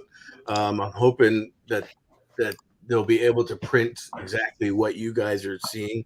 Of course, it's going to probably vary because everyone's looking at their monitors and how it's calibrated. I don't know. So Yeah. So the images, the colors and stuff might differ, but I will not sell you anything that I do not like. So, David, do you paint in RGB mode or CMYK mode? I couldn't tell you. I do not know. Is it a DMF or CGC3? Well, the reason why I ask is because listen, we're getting real technical here. Yeah, don't be getting all crazy. That's where if you're painting in RGB mode, which is computer screen mode, but things that are printed in CMYK mode. Yeah. So if you're in Photoshop in RGB and you switch to CMYK, there's going to be a big color shift. Oh no, I know that. That I do know. Okay, just Let's see. Let's open up Photoshop. Is there a way to tell? Yeah, open up Photoshop, and there at the top, if you've got a file open, it'll say RGB or CMYK. I'm sure the viewers are like, "What the hell are these guys talking about?" We don't care. Yeah, change the subject, guys. We don't care. I don't know if I can open right now. Hello, right? I can't open Photoshop right now, but I think I'm pretty sure I paint. Gabe, can I share my screen real fast? Yeah. Okay, I'll show you. Let me. Yeah, I'm not a technical guy. I just draw and paint. No worries. Yeah, No worries. me either, David. You sounded convincing for a second, Michael. Okay, David. See right here, David, up here in the left-hand corner. Left hand. You got your file name. Oh yeah, RGB. Yes, Yeah. that looks familiar. Yeah. I paint in RGB. And if you do, I'll just show you real fast. If you switch to CMYK, take a second, but you'll probably see a big color shift. Mm. Of course, I've got the high-res file open.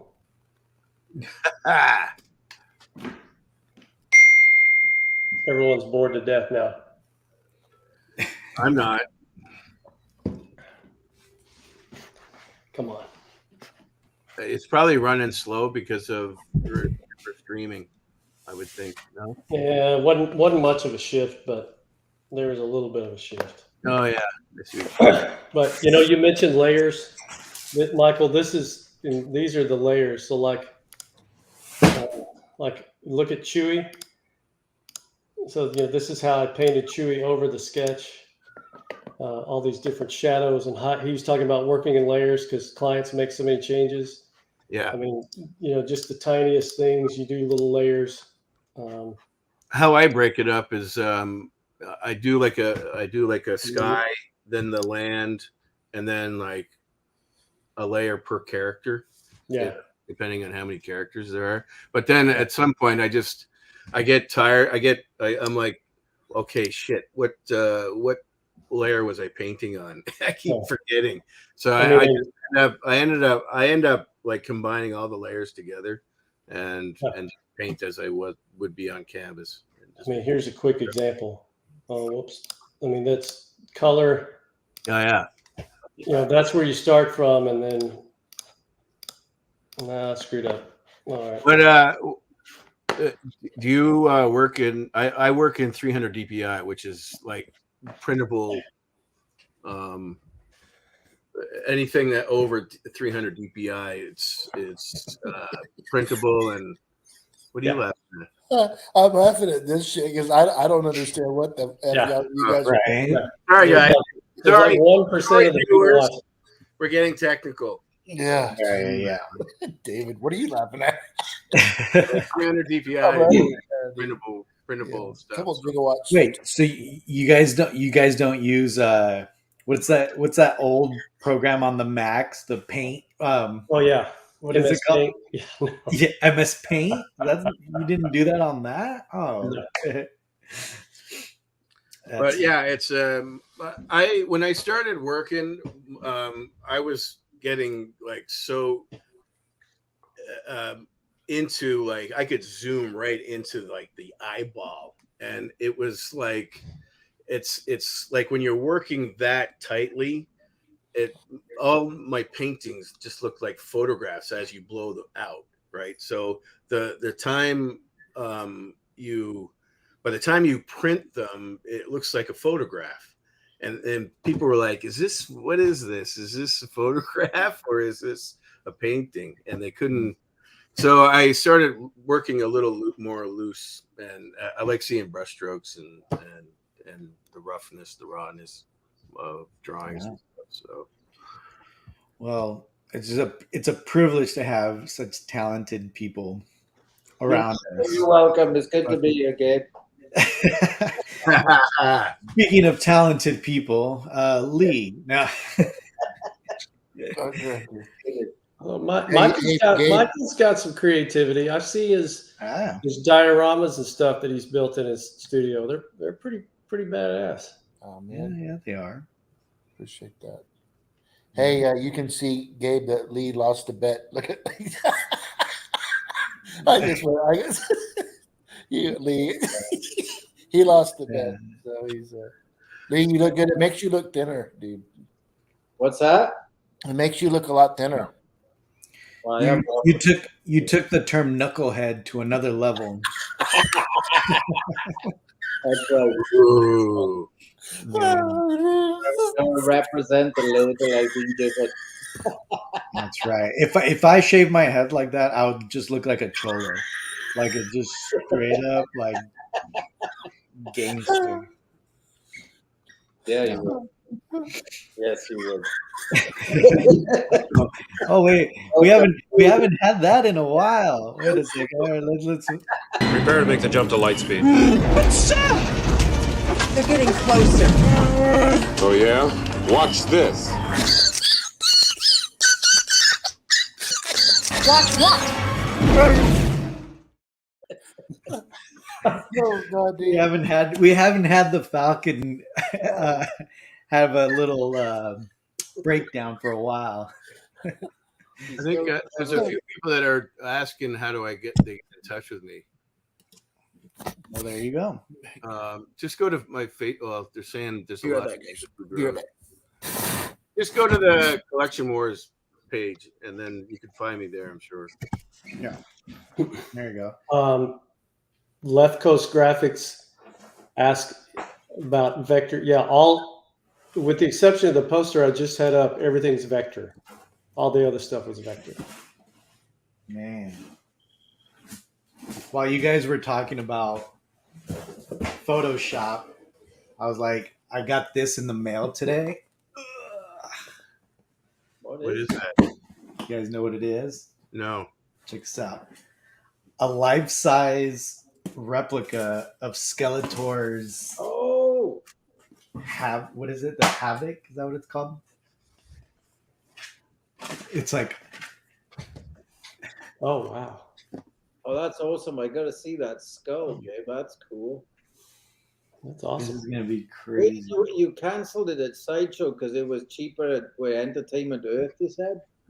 I just bought it directly from. Yeah, they're the ones that are making it, so I just bought it directly from them. Ooh. Is this the first time you're seeing this? Huh? Is this the first time you're seeing this too? This is my first. Yeah, I'm just barely opening. It got here while I was out. Oh wow. Look at that. Look at. It's like Ooh. glass or like Ooh. ceramic. Wow. Do not drop that. Yeah. Oh no! Yeah, I mean, literally, it's. Jeez, and this weighs probably like 15 pounds. You're gonna have to get one of those mounts, Gabe. They use for like the swords and stuff. It's got. Well, it comes with it. Oh, it does. Oh, that's. Yeah. It comes with its own little display thing. Yeah, I got the He-Man sword as well. Did that at the same time? Huh? Did that come at also? No, it has. They haven't shipped that. I think these are the first to kind of start shipping.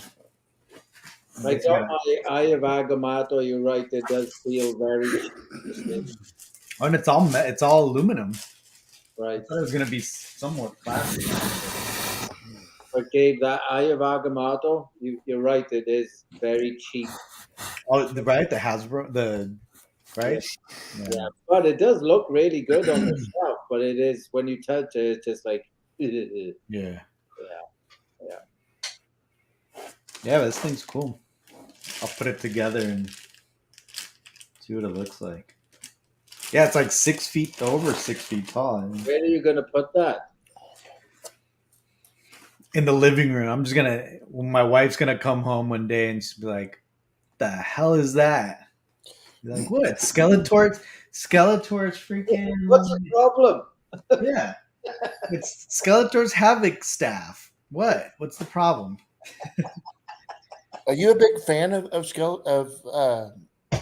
He-Man? He-Man? I mean, I grew up. I grew up with He-Man. So like, I remember it was like I would get home from school, and it would be like they would be playing He-Man, and then they would play like the Snorkels. I don't know if you guys remember Snorkels. Yeah. No Snorkels. No, You guys are too old for Snorkels. All right. oh, ouch! I know. And then they're just the Hanna-Barbera like Yeah. cartoons at the time. But, Did you ever have the Castle Grayskull? no, so that's the funny thing. Every single Christmas I would ask for it, and I never got it. And it was just like I would get more figures, but never got Castle Grayskull. So now I might have to pick that up. So check it out. So the guy that is doing that just finished up the Wampa, he did a Castle Grayskull, and it's like a full about size, 4 right? or 5 feet tall. It's badass. I'll send you pictures of it. Who do you do that? I think I've seen it. Yeah. Crazy. Michael, who did he do that for? I'm not sure, but he's actually doing 2 more of them. So I mean, I'm not really even into He-Man, and I would love to. I mean, it was really cool seeing that. Gabe, you need that to go with. To go with what? Oh yeah, right. Oh man. I'll go in the living room too. David, did you ever like He-Man or no? No, I was I think that was beyond. I was in high school by the time I think that Gotcha. came out. Yeah, probably. Yeah, it was, but I did like Dungeons and Dragons though. That was a huge thing with me back in. Lee and I were just talking about that today. I remember. That. Yeah, it was only. I just discovered. He told me that it was big in Brazil. Yeah. It was like it ran for 20 years. It only had like 27 episodes over a span of 3 years, but it ran in Brazil of all places for like 20 some odd years. I had no idea. No. They actually have a huge nerd following in Brazil, which you wouldn't expect. Yeah. Beachy kind of people, right? And but they have the Brazil Comic Con. I'd love to go to because it's bigger than San Diego. Well, I was shocked that when Iron Studios came out with all the characters, I was like, oh man, I got to have those, and so I bought the whole set of them, and now I understand why they made them, because it's such a big deal in Brazil. Yep. Hey, Brad. Yeah. I know. Did you read that? What Brian? Yeah. Is he referring? Which? I wonder which ones he's referring. Like maybe a portfolio, or right? I mean, I can pull them back up. Do you have a website, Brad? Where can he if they wanted to? Yeah, you know what? My company is Torch Creative, TORCH Creative.com. But we took some of that stuff off. We completely redesigned the website this year. And we just purged a lot of the stuff. We have some of our Galaxy's Edge stuff is on there. But some of the older stuff we took off. But I can pull up, let's see here. Yeah, Joseph, hopefully it's funny. He's been texting. He's with his family and he's trying to watch Collection Wars and without FF seeing him. Oh, really? Right. Oh, funny. Yeah, he said, you don't want me to have her cut my balls off. I said, too late. He's like, There's these. These were the original concepts I had. Very cool. You know, one of these days, maybe I'll get them printed. I don't know. I'm not. I was never real happy with Han in this one. He was. I was having some trouble getting him. Let's see. I'll try to zoom in over here. I mean, Leia was okay. She was tough. I liked Jabba. I thought he turned out pretty good, and his Stylistically, it looks great. no, thank you. I appreciate that. It works really well. And then, you know, Luke, it was really difficult to draw him because, you know, like you talked about, David, you got to find all the reference and Sure. trying to get this screenshot right here. It's so grainy. Like I pulled it up on a bigger TV in 4K. Right. I kept trying to pause it right there, but it's so fuzzy. Sure. Because they're moving so quick. You know, the frames were. I guess it was moving too fast in between frames. Motion blur. Yeah. Yeah, get motion blur. Yeah, and it was tough. Let's see. So there was that one. Nothing was shot digitally back then, so you can't. No. Let's see. Yeah, like here's example. Like I drew all the characters out first. Oh, that's great. Real tight. Just got it as tight as I could because I was working out where to put, you know, the highlights and shadows and stuff. Sure. So obviously hard. Let's see, and then yeah, the other one he asked for. This one, no, wrong one. Whatever the Galaxy's Edge stuff. Well, these were the two that were produced. They actually this one, yeah, this one's also a iPhone cover, which is kind of cool. Yeah, and I think the Left Coast Graphics. Yeah, this is all this is vector. Yeah, I start with a pencil sketch and scan it in, then draw over it in Illustrator. So yeah.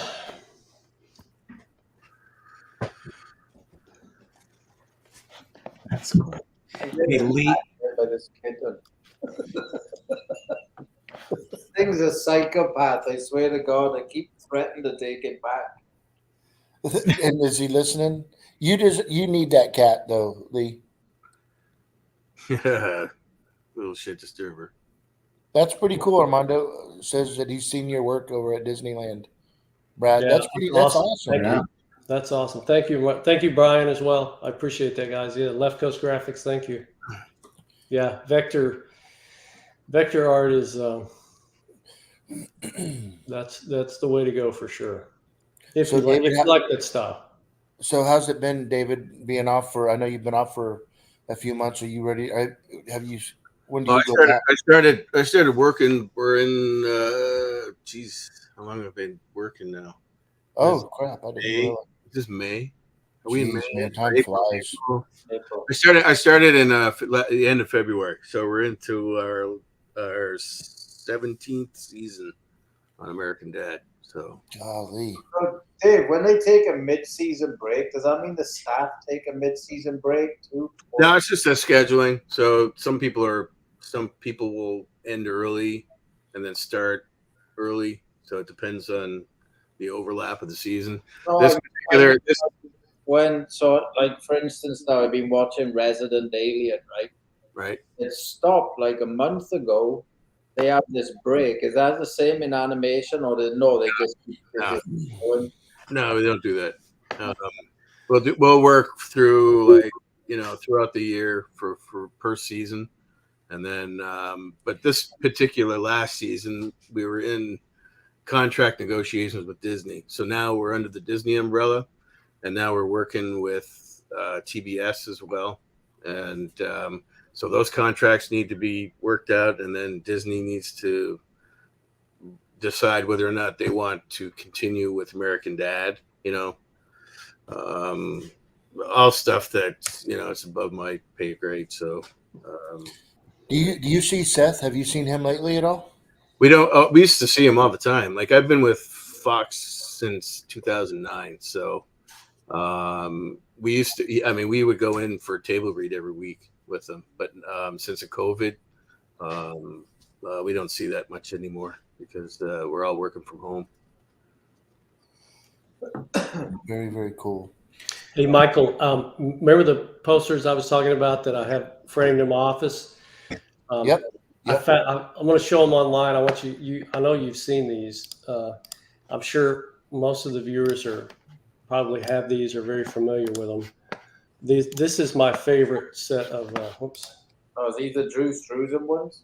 Yeah. These are the special edition posters that were done in '97. Yeah, '97. That's the one you have, Dave, in your studio there, right? The one I have is with it's the circus poster that him and Charles White did. Yeah. Charlie White. Gabe, can you share it? Yeah, Oh, there it is. yeah. These are. This is the set I found because he painted it as a triptych. 3 images that work together as one, and you can see when they're all together how amazing they look. Yes. And he painted those Individually. 3 separate times individually, and didn't have the previous one for reference. So he had to paint it like he had to paint Empire to match A New Hope from memory, and Jedi to match the other 2 from memory. That was on the re-release, wasn't it? Right? Of the Yeah. Yep. So, I think that was '97. I don't know why that's. I think that's '97. But yeah, so I have these 3 framed right in front of me in my office. Yeah. all right. So I got him to. He signed all 3 of mine. I've met him a couple of times. He signed. oh, very cool. That must have been a really cool moment, huh? Oh man. Yeah. So like the heads at the top are coming outside of the main body of the print. Yeah. How is that around there then? Is it just, hold on, I just get rolled over my Lee's off. Throw that. Hey, Lee, look, enough is enough, dude. This is bullshit, bro. I mean, it's getting to the point where it's like we're gonna have. Oh, that's pretty cool. But hey, listen, Lee, we're gonna have to show some pics, bro. Well, I said it, a month I'll be ready, dude. This will be Michael. My TV is still sitting in the box. No. Hey, nobody cares about your TV, Lee. They want to see your collection. Well, that's where a lot of it's going to be around that. Here, let's show Lee's. Let's show Lee's collection. That's what Lee bought. Lee adopted a baby. Yeah, A psychopath baby. Yeah, that's my commission, Michael. It's on its way from Australia right now. Oh, serious? Yeah, just the head. Dude. Yeah, he did a really good job. It's silicone too, so that's on its way. So I've got to butcher yet another sideshow. to put the body or what? Put the head on it. Yeah. No, That's very, very cool. Yeah, I love the fact you can see so much whites of his eyes. It gives him a little bit more life, I think. You know what I mean? Yeah, that's cool. Yeah. And what is this from? That's Rinslow's helmet Tron. from Tron Legacy. So I'm in the middle of building a Tron Legacy display. You need to do neon around it.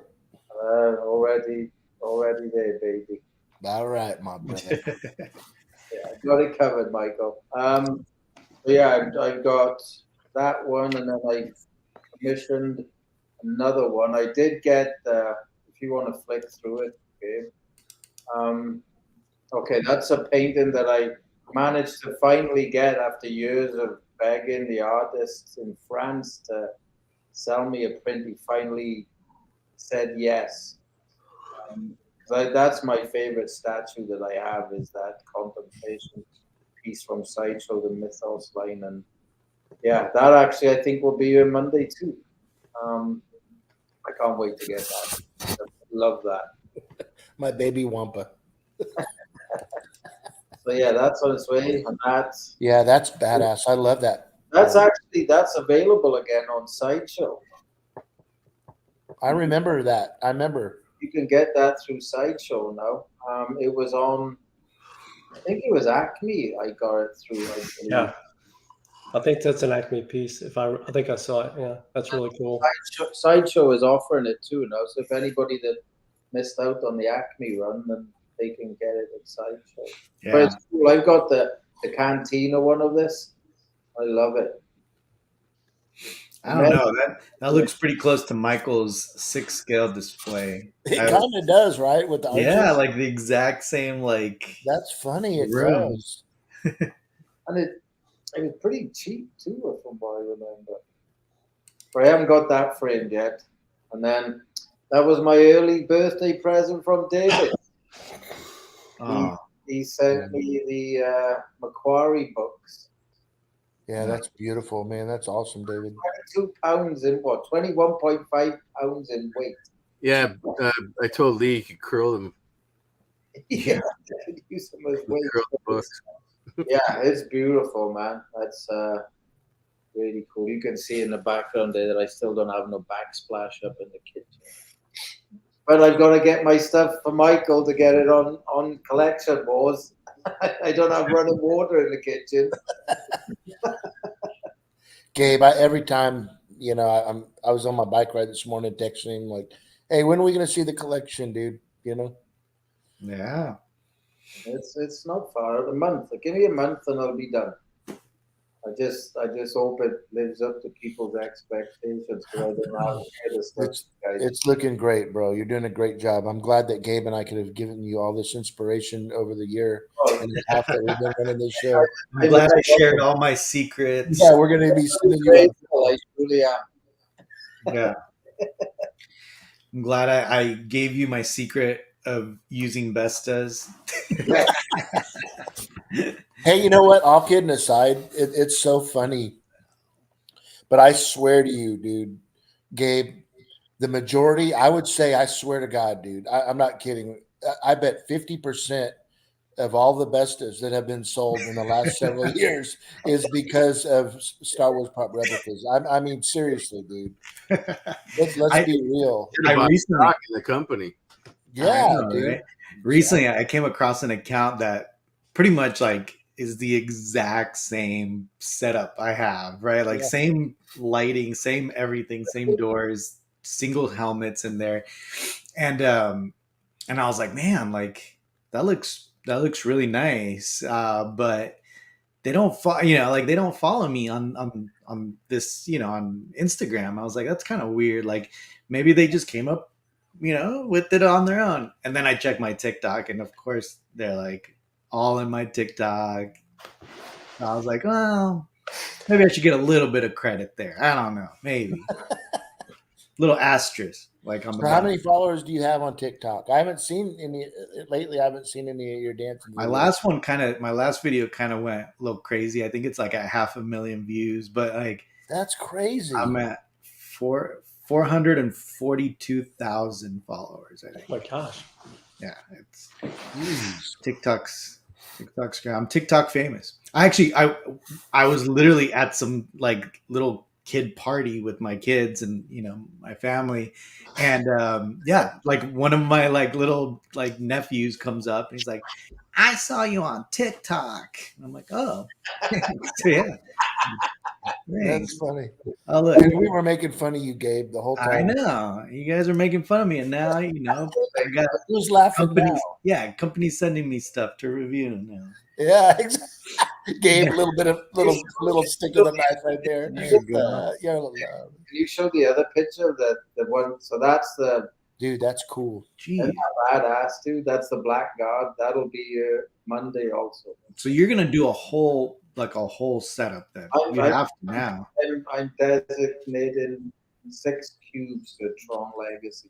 So yeah, that was the core helmet that I got, which I had to send back because the lighting wasn't lighting up. So where the white is that where that lights up?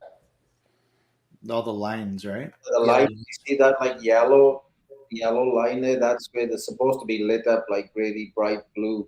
Oh, okay, yeah. Yeah, that actually was an eBay purchase from Canada, but I'm sending that. That's gone back, and the guy that did the Black Guard helmet is going to redo it because that's his work from 2011.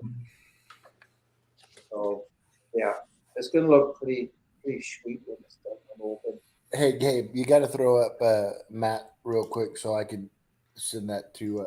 I scored that today on eBay. I've been wanting that for a long time. You like that, Michael? Oh yeah, dude, I love that. That's another. That's right. Era. Yeah, his work is beautiful. I love his work. I told so when I Dude, I met up so cool. with Janine and Scott, we were at Disneyland, and somebody stopped our conversation and was like, "Hey, I love your accounts," and I was like, "You guys, see, look, you're my witnesses because my wife never believes me when I get recognized." That's funny. Joseph, Hey, how's it going? my brother. Did you get my text? Did you get my text? I did. Hey, Af's not upstairs watching on the big screen, is she? No, she's not. Don't worry. Okay, well, that's good. Good to see you, Joseph. It's Well, good to see you guys.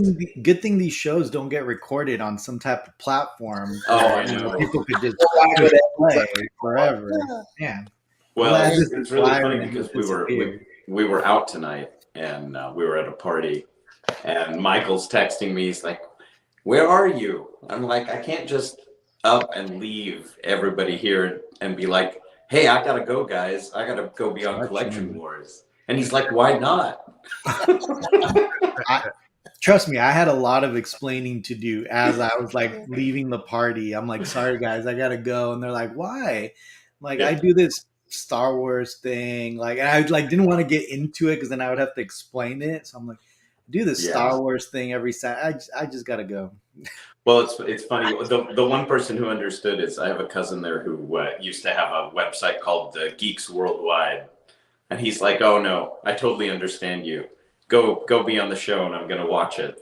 Oh, very cool. Yeah. Hey, Joseph. So, want to introduce you to Brad. Brad's one of the new kids on the block. He was showing some of his art prints and hanging out. And Hey, Brad. technical. Pleasure to meet you. Great to meet you, I got Cavaricci's and all. Hey, listen, dude. I just got to say a big, gigantic congrats, Joseph, on that badass Oh, Star thank you. Trek studio. I know. Well, I'd like to say in studio, but that model behind you, it's just. Well, it may as well be a studio model. This is really a filming miniature. I mean, no matter how close you get to it, it's absolutely flawless. It's one of those things that could be on the big screen, and just like the 10, 11 foot miniatures that they used in Star Trek: The Motion Picture. It's pretty crazy. So for those of you who don't know, I just recently acquired this piece from an amazing, very talented model builder and designer. His name's Bill Krause. Yeah. And if you go on Instagram, you'll find him under the handle Admiral Buck. And he creates original designs for starships that are in the style of Star Trek. So for the Star Trek universe, but everything he designs is original. And so this is one of the first pieces that he did that I totally fell in love with. It's called the Endurance, and it's a completely original design by him, scratch built. It's a one of a kind piece. It's built, it has a metal armature inside. All the electronics are custom. Everything was done with, I think, Arduino boards, and he programmed all of the animation for the lights. And then the body is scratch built from styrene and 3D printed components. In fact, some of the pieces on here were 3D printed by Jason Eaton. So Bill and Jason are friends. And so it's a beast of a ship. It's 4 feet long. It's very hard. I was trying to figure out how to get it in the picture with me in the picture, and it's very, very, very hard. You didn't need to be in the picture, Joseph. I'm sorry. What'd you say? In it. Lee, just shut the hell up. Go ahead, Joseph. The only thing that I wish you could see is that all the interiors are also built out. So if you look through the windows, you will see inside the ship. So there's an arboretum with like a Japanese garden. If you look in the windows for like the various crew cabins, you'll see there were like 35 millimeter film printouts that were done that he put on the inside of the window, so you can look in and you can see the people and the structures, and then of course there are the 2 open shuttle bays, and he built little shuttles for them. And this thing is a masterpiece. It's absolutely beautiful. Looks a lot like Voyager, no? It's similar to Voyager in the sense that the primary hull, which is the saucer, and the secondary hull, or the engineering hull, are very close to one another. Yeah. But as I'll take my camera around and you'll be able to see it, there are some distinct differences. First of all, the saucer, the primary hull is round, whereas Voyager was elongated. Yeah. This is way better looking than Voyager, bro. And the neck that joins the primary and secondary hulls is actually 2 individual necks. Voyager didn't really have a neck. The primary and secondary hull were just kind of fused. But yeah, this thing is absolutely beautiful. I'm very, very fortunate to have been able to get this from Bill. It's the first piece that I saw of his that I fell in love with. And when I spoke to him about it, he said, "Yeah, I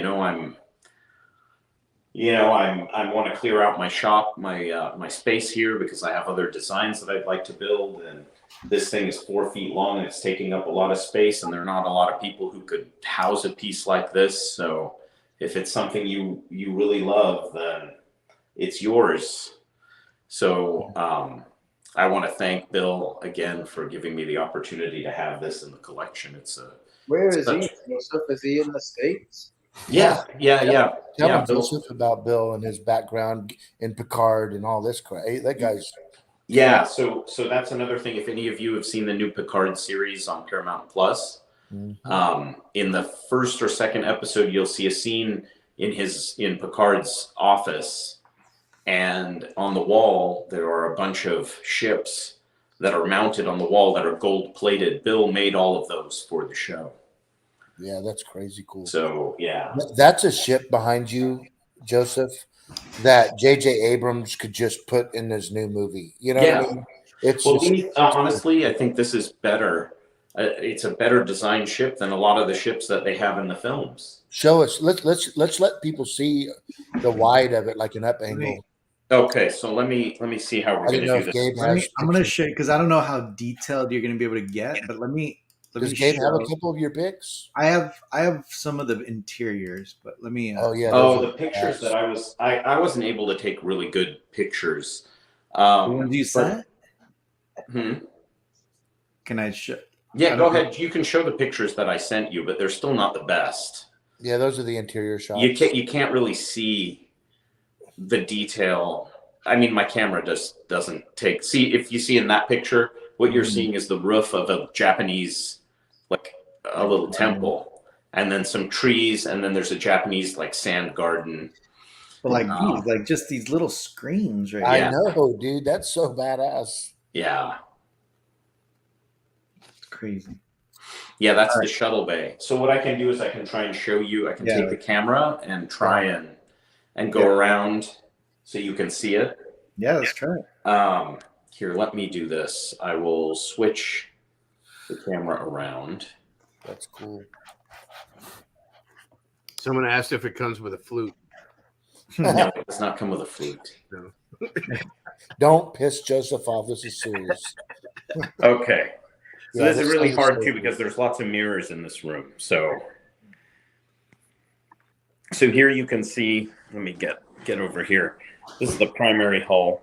Guys, this thing's almost 4 feet in length. Yeah. Dude, look at that plaque too. I love the fact that all the lights are animated at different at different rates. Yeah. Like it's so alive. Good eye, David. Yeah, and even like the red little like the old school 70s, yet mixed with the new shit. It's badass. So cool. So you can see here, this is one of the nacelles. There's some animated lighting in there, and then that little framework inside was a 3D printed piece, I think, that Jason did. That's cool to know. Yeah, Um, he did the bells on the Star Destroyer. I don't think you can see the There you little go. arboretum in there. It focused. And then if you come around the backside, you can see the shuttle bay. And I Look put at one that. of those Oh, you shuttles put in there one for in you. there. That is so cool. It is, bro. I freaking can't believe that shit. The detail. Endurance lights up too. Wow, that's wow. Yeah. And then this is the secondary shuttle bay. I don't know if the chasing LEDs show up. You can see him. Yep.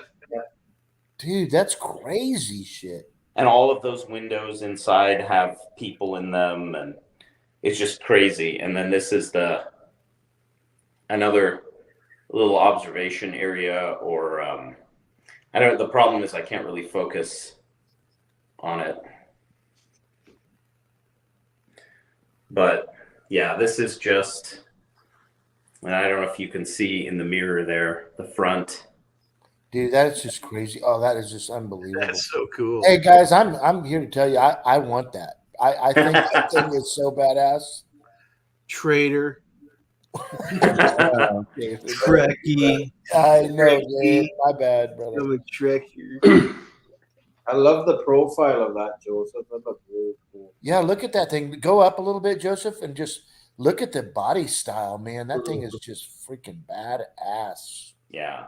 And then there's a door for the shuttle here that goes in to cover it if you want to cover it, but I would never cover anything like that. But even if you look at the impulse engines, they flicker slightly. The lighting on the nacelles here, the blue pinstriping is just it's absolutely flawless. Yeah. And then this is mounted. Not broke, man. That's good. It didn't show up broken. Oh, I know. And then it's mounted on this giant. So there's a black That's marble base that he drilled out inside horizontally for the wiring. So the wiring passes through the brass rod. There's like 4 brass rods, one inside of the other in there to support the weight. And then there's this beautiful plaque. So his line of ships is called the Tycho fleet.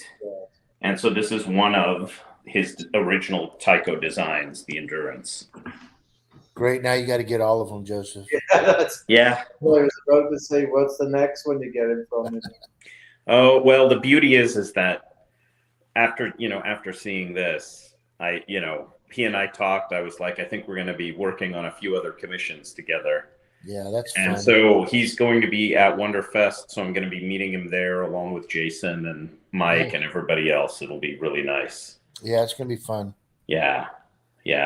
But this thing, I just can't get over it. I just, every time I look at it, and then here's the other thing. I don't know if it shows up on camera, but look at the paint detail. Yeah. On this. God, that had to have taken so long. And it's everywhere. I mean, this is what. Is it the same reflective, like the stuff that's on your other one? Joseph? No, this is actually not. This is multiple shades of gray. Okay. But what this is called in the Star Trek world it's called Aztec hull plating. Oh, cool. And basically, it's made to give the impression that the ship is made up of multiple plates of sheet metal, plating that's been affixed to an underlying frame. Joseph, is that kind of like what Salzo did on our Death Stars? Well, no, because on the Death Star, what you have is actually cities, cityscape. Yeah, this is pencil scribed. So this is meant to replicate. If you look at a ship, like an aircraft carrier. Yep. I mean, you can see in the light, the multiple plates of metal that are all riveted to the underlying frame, right? So it's multiple plates. And this is meant to give you the same exact impression. Gotcha. Yeah. How long did it take for him to make this? I think it was about a year. I would have to say, I was going to say, because like the amount of detail and the amount of time just to paint it. Well, and the other thing is, remember, it's not just the painting, right? But all the electronics are custom. Well, that's what I And mean. the framework underneath is custom. And this is an original design, right? It's not made from a kit. Sure. I mean, if this was a model kit, it would take me a year to build, but this is scratch built. Scratch built. Crazy. The engineering just alone and the planning, it just blows my mind. Yeah. Yeah, it's a beautiful, beautiful piece. Now, I really can't wait to, once the island for the display of all these ships is finished, I really can't wait to show you guys all the other ones, because a lot of John Evelyn's ships that he's made for me are very similar to this. Now, they're not original designs; they're designs from Star Trek, but they are very much as impressive and just as large. In fact, John and I are now working on a Voyager, and the Voyager is about 40 inches long, so it's almost as large as this ship. And it's going to be very impressive to have all of these things on display all together. It's going to be really, really beautiful. That's just so nice. Congrats, dude. Look at that thing, man. That thing. Yeah. That is amazing. The profile silhouette is amazing. Yeah. Oh, Yeah, and just seeing Joseph, it gives you an idea on scale. That is beautiful. yeah. And by the way, props to my wife, who sacrificed her exercise room so I could have this set up in here. For that. Just for that. this. Well, because I told her, I said, look, I don't want to put this in the display room because it's going to have to come out once I get the contractors to come and put it in the central display island. So for now, I just like to put it in here so I can put it and appreciate it. That's one of the most beautiful spaceships I've ever seen.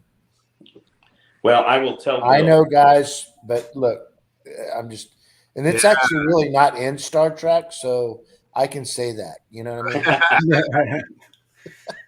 That's funny. Hey, and guys, I watched Wrath of Khan the other night. Joseph, did you watch it? Yes. Good, dude. So here, I'm going to turn on the lights, and I don't know if it give you kind of a better idea. I think it looks better with the lights down, but Sure. just to see kind of more of the detail on this and just how flawless everything is. And by the way, this entire panel comes out and you get access to all the electronics, all the circuit boards and everything in there. What type of material do they use to build stuff like this? So this is mostly styrene. Mm. So polystyrene, like model type? yeah, that he used to scratch build. I don't know how much of it is cast resin. The ship itself altogether with the interior armature and everything is 12 pounds. Wow. Jeez. Yeah. God, that is stunning. Yeah. Come on, Far From Death Star. You're not talking about me, right? Yeah, dude, that's great, man. Congrats to you, Joseph. I'm serious, dude. That's badass. Thank you. Thank you. Yeah. Hey, Joseph, did somebody, do you have it in your collection? So in the Wrath of Khan, there's the model that his ex-wife and kids on. What's that ship called? Oh, are you talking about the space station, regular? Yes, the space station. Yeah, regular one. Yeah, did somebody make that? There are not that I know of. There are no models of it. Gotcha. There's no model kit for it, and I'm sure somebody scratch built it. I could ask around. So the big deal this Wonderfest is going to be that it's the 40th anniversary of Star Trek II: The Wrath of Khan. Yeah. So the guest who's going to be there is Nicholas Meyer, who wrote and directed the film. Yeah, that's cool. And so a lot of the guys, who were kind of associated with that film that are still around, I'm sure are going to be there. And I'm very excited, to meet all of those guys. Nicholas Meyer is one of my heroes when it comes to films. So Yeah, it sucks because, guys, if y'all don't know, Wonderfest is literally the week after Celebration. So Yeah. it's just like a lot. you know? Okay, so not to sound stupid, what is Wonderfest? Yeah, So Wonderfest. Wonderfest it's basically a big convention, but it's all centered around model building. So everyone cool. who goes there is, model builders showing off their models. Yeah. I think it's more geared toward model builders than it is toward model gawkers or Yeah, or they're showing collectors. off their shit. It's what they're doing. Yeah. Jason, he's can't wait to show his, and Yeah, there's some Jason has people a that whole series of stuff because a couple of years ago, right, was the 40th anniversary of Empire Strikes Back. Yep. And Jason had built a whole bunch of stuff or planned to show a bunch of stuff from that movie. Yeah. And they, it was canceled because of COVID. Now the Cloud City that Mike Salzo just finished, Jason was trying to convince him to show that at Wonderfest. But your Cloud City. my Cloud City, yeah, but he shipped it to me. I don't think he Did he wanted really? to take it. Yeah. Yeah, guys, and I told Jason Eaton when we had him on the show, I wish I could, because he deserves it. Mike Salzo's going to show up to this show, and he's not going to have stuff, and yet he's one of the most talented modelers out there. Yeah. And I wish I could have the Star Destroyer there for him, but Yeah. Where is Wonderfest? It's in Louisville, Kentucky. It's like nothing flies direct there, David. It's like you have to fly everywhere else to get. Yeah. Trains, it's planes, it's a nightmare, dude. It's a nightmare. It cost my ticket was almost $1,000, my plane ticket to get there. And I'm either if I Why go, would I'm they hold driving. it there? Why would they hold it there? I have no idea.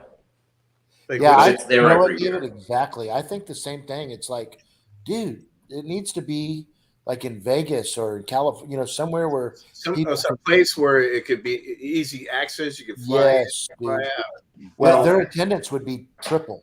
Yeah, but be aware, it is easy access for all the guys who show their models there, right? Like That you're driving. Not Bill necessarily. Krause is going from Ohio. Yeah, I Mike don't is know. in Connecticut. Yeah.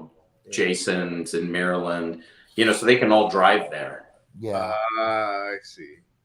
Yeah. Still, I think, They could have picked it. Yeah.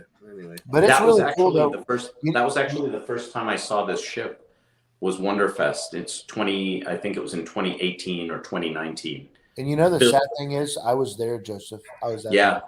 And I wish I want to go to Monster Palooza. Whenever So I went to that in 2019 and Where it is was that at? amazing. Where was that? It's in Pasadena. Is it there every year? Yeah.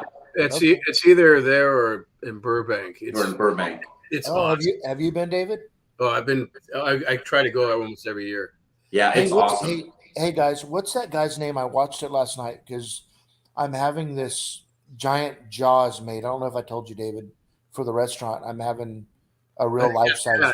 Yeah, I heard that. Yeah. It's fucking badass, dude. Wow. But anyway, what I was gonna say, I watched this show, this guy and Rick Baker. Everybody donates their stuff to this guy. I don't know if he's still alive. I think Tom Spina talked about him one time, but he has this unbelievable archive collection of studio. Bob Burns. Yes. Yeah. Bob Burns. Bob Burns. Yeah. Dude, hey, listen, everybody, if you guys have not heard of Bob Burns, you guys got to go on YouTube and look at his stuff. It's absolutely amazing. He's got all the original pieces from the films. I mean, it's the biggest, baddest prop replica collection I've ever seen in my life. Yeah. No props, screen. They're all screen used. They're All screen used shit, dude. Yeah. My friend Charles, who might go to Wonderfest with me, has actually been. He knows Bob, and he's been down there, and he's visited his collection in person. But I don't believe anyone can go there anymore. I think Bob is in very poor health. I was going to say he's pretty. I didn't know if he was still alive. Or I'm not sure if he's still. He may have passed away, but his wife, I know, is the one who's kind of in charge of things now with that collection. Listen, Tom, I think Gabe, right? was talking about somebody, because I know Tom's like idol is Rick Baker, and so I think that's who he was talking about on our show. he talked about him, but and I think Bob Burns passed away recently. He passed away Yeah. recently. Yeah, and I mean, last few years. Yeah. And I think that's what he was talking about. He was I talking mean, guys, we're talking really good. Terminator originals, and I mean, everybody that does a movie just gives them his stuff. Peter Jackson, and I mean, I've never seen anything like it. Oops. This Great job, Brad. Thanks a lot. But anyway, yeah, that's a really unbelievable collection, and yeah, it's really really cool. But Yeah. man, I really want to go. I'm more interested in going to Monster Palooza. I've just been introduced, and Gabe and I haven't told you guys yet, but we've got a couple. We've got a guy named Jordu Shell. Have you heard of him, David? Yes, we're friends on Facebook for. Yeah, so he's getting ready to be on our show, and he's cool. Yeah, he's done amazing original pieces. He worked on for 2 years with James Cameron. Mm-hmm. Worked in his personal home, creating the Avatar characters. He's worked in Predator, and he's going to be on our show either next week or the week after, and it's unbelievable. I'm commissioning I haven't told anybody yet, but an Obi-Wan Kenobi, and his Obi-Wan face life is it's out of resin. What do you call that, David? Like Yoda? What the material is? Silicone. Silicone. So it's different than a hard life cast like my Mark Hamill. He's gonna have like hair punched, like yes, realistic hair yep. and eyes, and that's so yeah. And you guys are going to see the process. He subs in. He's got this lady that works in all the movies and stuff, and is doing the hair. But I showed Gabe. The sculpt is pretty spooky. Yeah, Gabe, did I send you a picture of the Obi-Wan? Did I text that to you? I think so, yeah. But guys, it's really cool to see this. And then there's, because I'm doing that life-size Jaws, there's another gentleman, and he did that life-size Quint. Have you seen that, David? Sitting in the chair? No, I haven't seen that one. No. Oh my gosh, David, it's unbelievable, bro. It's like it's Robert Shaw sitting there. Really? This Obi-Wan going in the restaurant or the gallery? Oh, the gallery for sure. This is going to be life-size. Yeah. So, yeah. Yep. And it's cool because he's going to, I'm going to send him the lightsabers, so he'll be in a pose. He's going to help me with the hands on my Mark Hamill Bestman because I've never been happy with that. And unfortunately, Joe hasn't been able to help me out with the hands that he did. He's the guy that did the Mark Hamill. He does a fantastic job on that. So here it is, dude. This is his work. Obi-Wan Kenobi. That's amazing. Yeah. So like David said, I mean, it's each one hair like Chewy. I mean, it's Hair punch. It's badass. Golly. Yeah. So we're gonna have him on the show, and it's gonna be really cool to hear all of the different movies and him working with Jim. Yeah, and what was really cool, David, since me and you talked about it, when I first moved to California, back from when I was 19 years old, my first job working in a model shop was Landmark Entertainment Group, and Jordu had just moved there as well, maybe a year before, but he worked for Landmark Entertainment Group for 2 years. So it was pretty cool. Wow. Yeah, that was pretty neat. But man, what a cool dude, and his work that he's done in the past is just absolutely mind blowing. Yeah, his shop. If you follow him on Facebook, or I don't know if he's got an Instagram account, but He does. He's just like his cabinets are just full of maquettes. Yes. Full of like all kinds of different stuff. No. It's amazing. He's an amazing sculptor. We did. I was really excited to be on our show. I really like the maquettes he did for the movie 300. Have you seen? Yeah, I don't know. You saw that, Gabe. That's cool. Yeah. I went through his website, and it's just amazing all the movies he's worked on. He really wanted to be on tonight, but like it's Easter weekend, right, guys? And he had some. He lives here, doesn't he? Yep, he lives right where you're at, David. Yeah. Yeah, he's real close to you. He said he wants to come and meet everybody. He's not going to Celebration, but he wants to meet up with everybody, I guess, at the big shindig with Lee or something. We can invite him to the house, maybe. Hey, guys, Can I tell you this? This is hilarious. I got to tell you. And so I've got this picture of this huge ass party that's going on Saturday night with Lee's birthday. What? I can't say it, Joseph.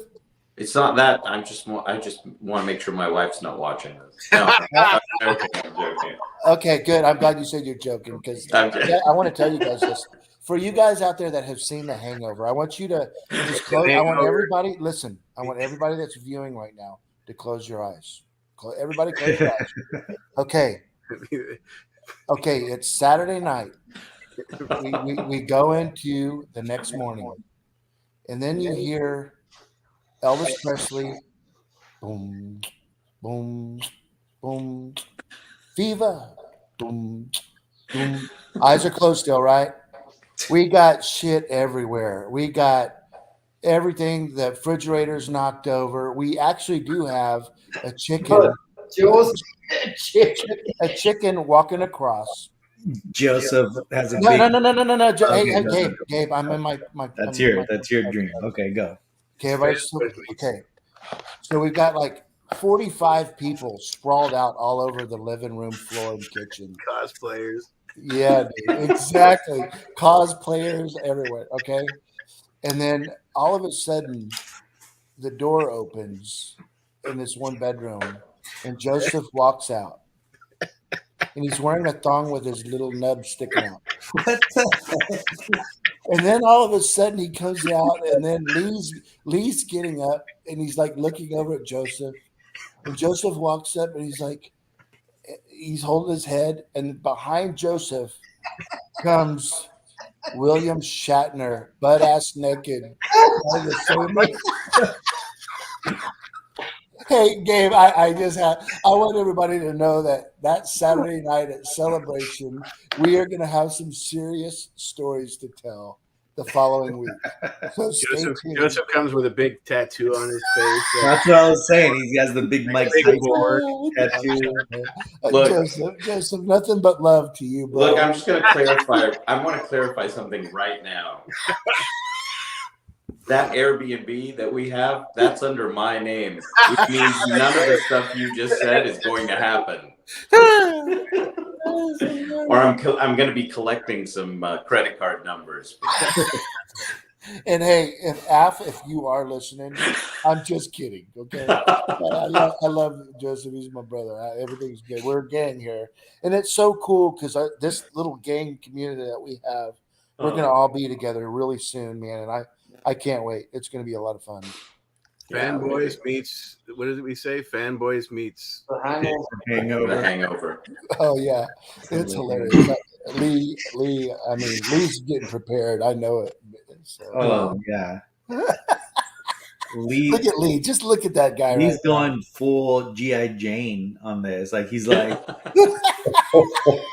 doing pull-ups in the rain. Yeah, exactly. Yeah, he's like at night, just like working out in the rain and the snow. He's just like, oh, damn. Yeah. Hey, you got to look good for those cosplayers, right, David? Yeah, that's right. Man. Damn, dude. Oh, goodness. Oh, man, I can see a couple Star Trekkies there and Lee just fighting and shit. Yeah, we're fighting with the Trekkies. Oh man! Hey Brad, I know you're Brad. Now you're gonna hold my tickets back, right? You're like, yeah, they just price just doubled. Yeah, right? I think I'm gonna go ahead and go to this deal. I mean, we're not going for Celebration, dude. We're going for Saturday night. You know? Yeah. Oh man, you guys. It doesn't have a pool, does it? Yes. It does have a pool and a jacuzzi. and a jacuzzi. So, what's that? And a grotto. Yeah, it's a little grotto. Oh God. Yeah. I am the golden god. Joseph, just collect everybody's phone when they walk in the door. I think I'm going to have to do that. Yeah, and sign NDAs. Gabe, That's you take right. Yeah. Exactly. We're gonna have to write. It's gonna be a quiet little shindig. Well, the thing is that up until recently, you know, my wife didn't know. I mean, she didn't really ask, right, where we were staying, what it was. So she just figured we were staying in a hotel. And I was talking to Michael, and he was on speakerphone, and then he says, "Yeah, so the house, so it's gonna be a lot of booze and hookers and everything, right?" Dude. And my I wife was was just like, kidding. I knew Alf was listening. I know, my wife was like, "Excuse me? Yeah. What You're is gonna be that? what? You're I staying in mean, a hey, house?" he's laughing now, guys, but I want you to know, man, she was not happy. It was hilarious. The funny thing is, out of that whole conversation, she didn't question the booze and hookers. She No, it was the house. questioned there's a house. It was the house. Yeah, exactly. The booze and hookers were fine. It was the house.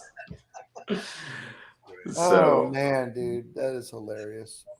anyway, Yeah, it's gonna be a good time, man. I can't, you know, I can't wait to find out what the schedule is, Gabe. You know, with the Yeah, for the podcast thing. panel. I know. Yeah, for the panel deal. And guys, I know I brought it up before, but I just want you to know I've shared with a few people this Wampa project, and I want you guys to know that my expectations couldn't be any higher than how it turned out. It was really cool, you know, working and collaborating with so many talented artists to create something that's never been done before. And I mean, it's just really, really cool. And I can't wait for everybody to see it. Yeah. It is mind blowing. Thank you, Lee. It is. It truly is. Well, you caught my reaction as Yeah. talking, right?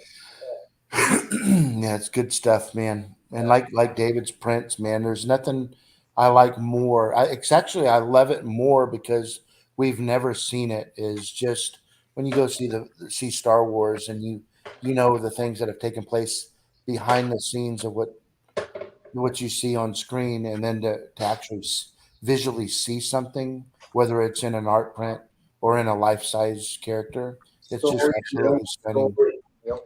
Yeah. I always liked like I see like there's so much Star Wars artwork out there now that I was trying to find. I didn't want to keep repeating what everyone was doing or what was already out there, so that's what came up with. I always loved the shots behind the scenes, or I was always intrigued by the stuff, the footage they never used or whatnot. So yeah, it's cool. Absolutely. There's nothing cooler, actually. yeah, David, those pieces of art are breathtaking. I mean, not just the subject matter, but the way they were executed. And I know you probably talked about it earlier before I came on. So That's okay. Yeah, no, I appreciate that. And Yeah. I didn't have a chance to read the comments, and I much appreciate everybody. yeah, I mean, I don't know. I mean, had you not posted the close up of Obi-Wan's face, if people would really realize the kind of detail there is in that art that really brings it to life. Man, it's because, like I said, because sometimes I get lost in the detail and stuff because I'm you know, because you're working when you work in Photoshop, you're able to work at a small scale and then you can zoom down, right? So you get carried away and you're like, oh shit, I kind of wasted an hour on this when see it anyway. So yeah. It's like seeing Marcel's prints. You want to see them big, you know. You want to see, you want to be able to see the detail and stuff that he took the time to actually look, and it's like a piece of work, you know, it's a piece of art. You just don't want to look at the image itself. You want to see the actual art or the craftsmanship of the piece. And well, with Marcel. So when you zoom, when you blow the stuff down or it gets smaller and smaller, it looks you know, like a photograph. Yeah. You want to be able to appreciate the piece. It's like looking at a painting from afar. You know what I mean? And that's kind of the idea anyway. But, well, that's the thing. Marcel's work is so. I mean, it's so perfect that unless you see it in a large format, it completely loses its beauty because it just looks like a photograph. You want to see it at the scale that he draws it, or renders it in. So, and that's how most paintings you want to see. You want to look at. You want to be able to appreciate the craftsmanship behind not just the. You want to appreciate the craftsmanship just as equally as the image itself. So yeah. So yeah, I know a lot of people, even throughout the years since I've been painting digitally, there's been a lot of the computer did it, the computer rendered it. And I'm like, no. it's like listening to someone playing an instrument, playing the keyboard and the piano. You're still playing the keys, so it's the same analogy as, there's a lot of artists out there that paint that are not very good, that they're novices, that use the computer as a crutch instead of a tool. And but most painters, dating back to like Norman Rockwell, who traced on canvas, and even Drew Struzan drew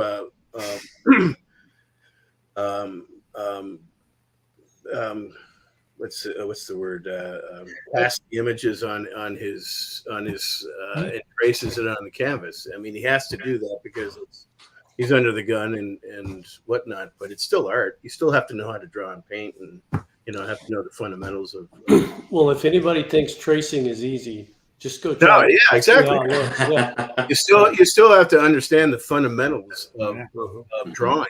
Tracing is just a means to an end, or it's quicker. That's what all the tattoo artists at my shop, right? That's what everyone talks about. They're like, all we do is trace. Yeah. Like, they put a stencil and they trace, but it's not that easy. It's not that. We've all seen bad tattoos. Yeah. So David, what do you mean by? I'm just curious. Like, you're saying that a lot of they use it as a crutch, the computer. What are you saying because they're really talented and? Well, so like I'm a traditional artist, so right. I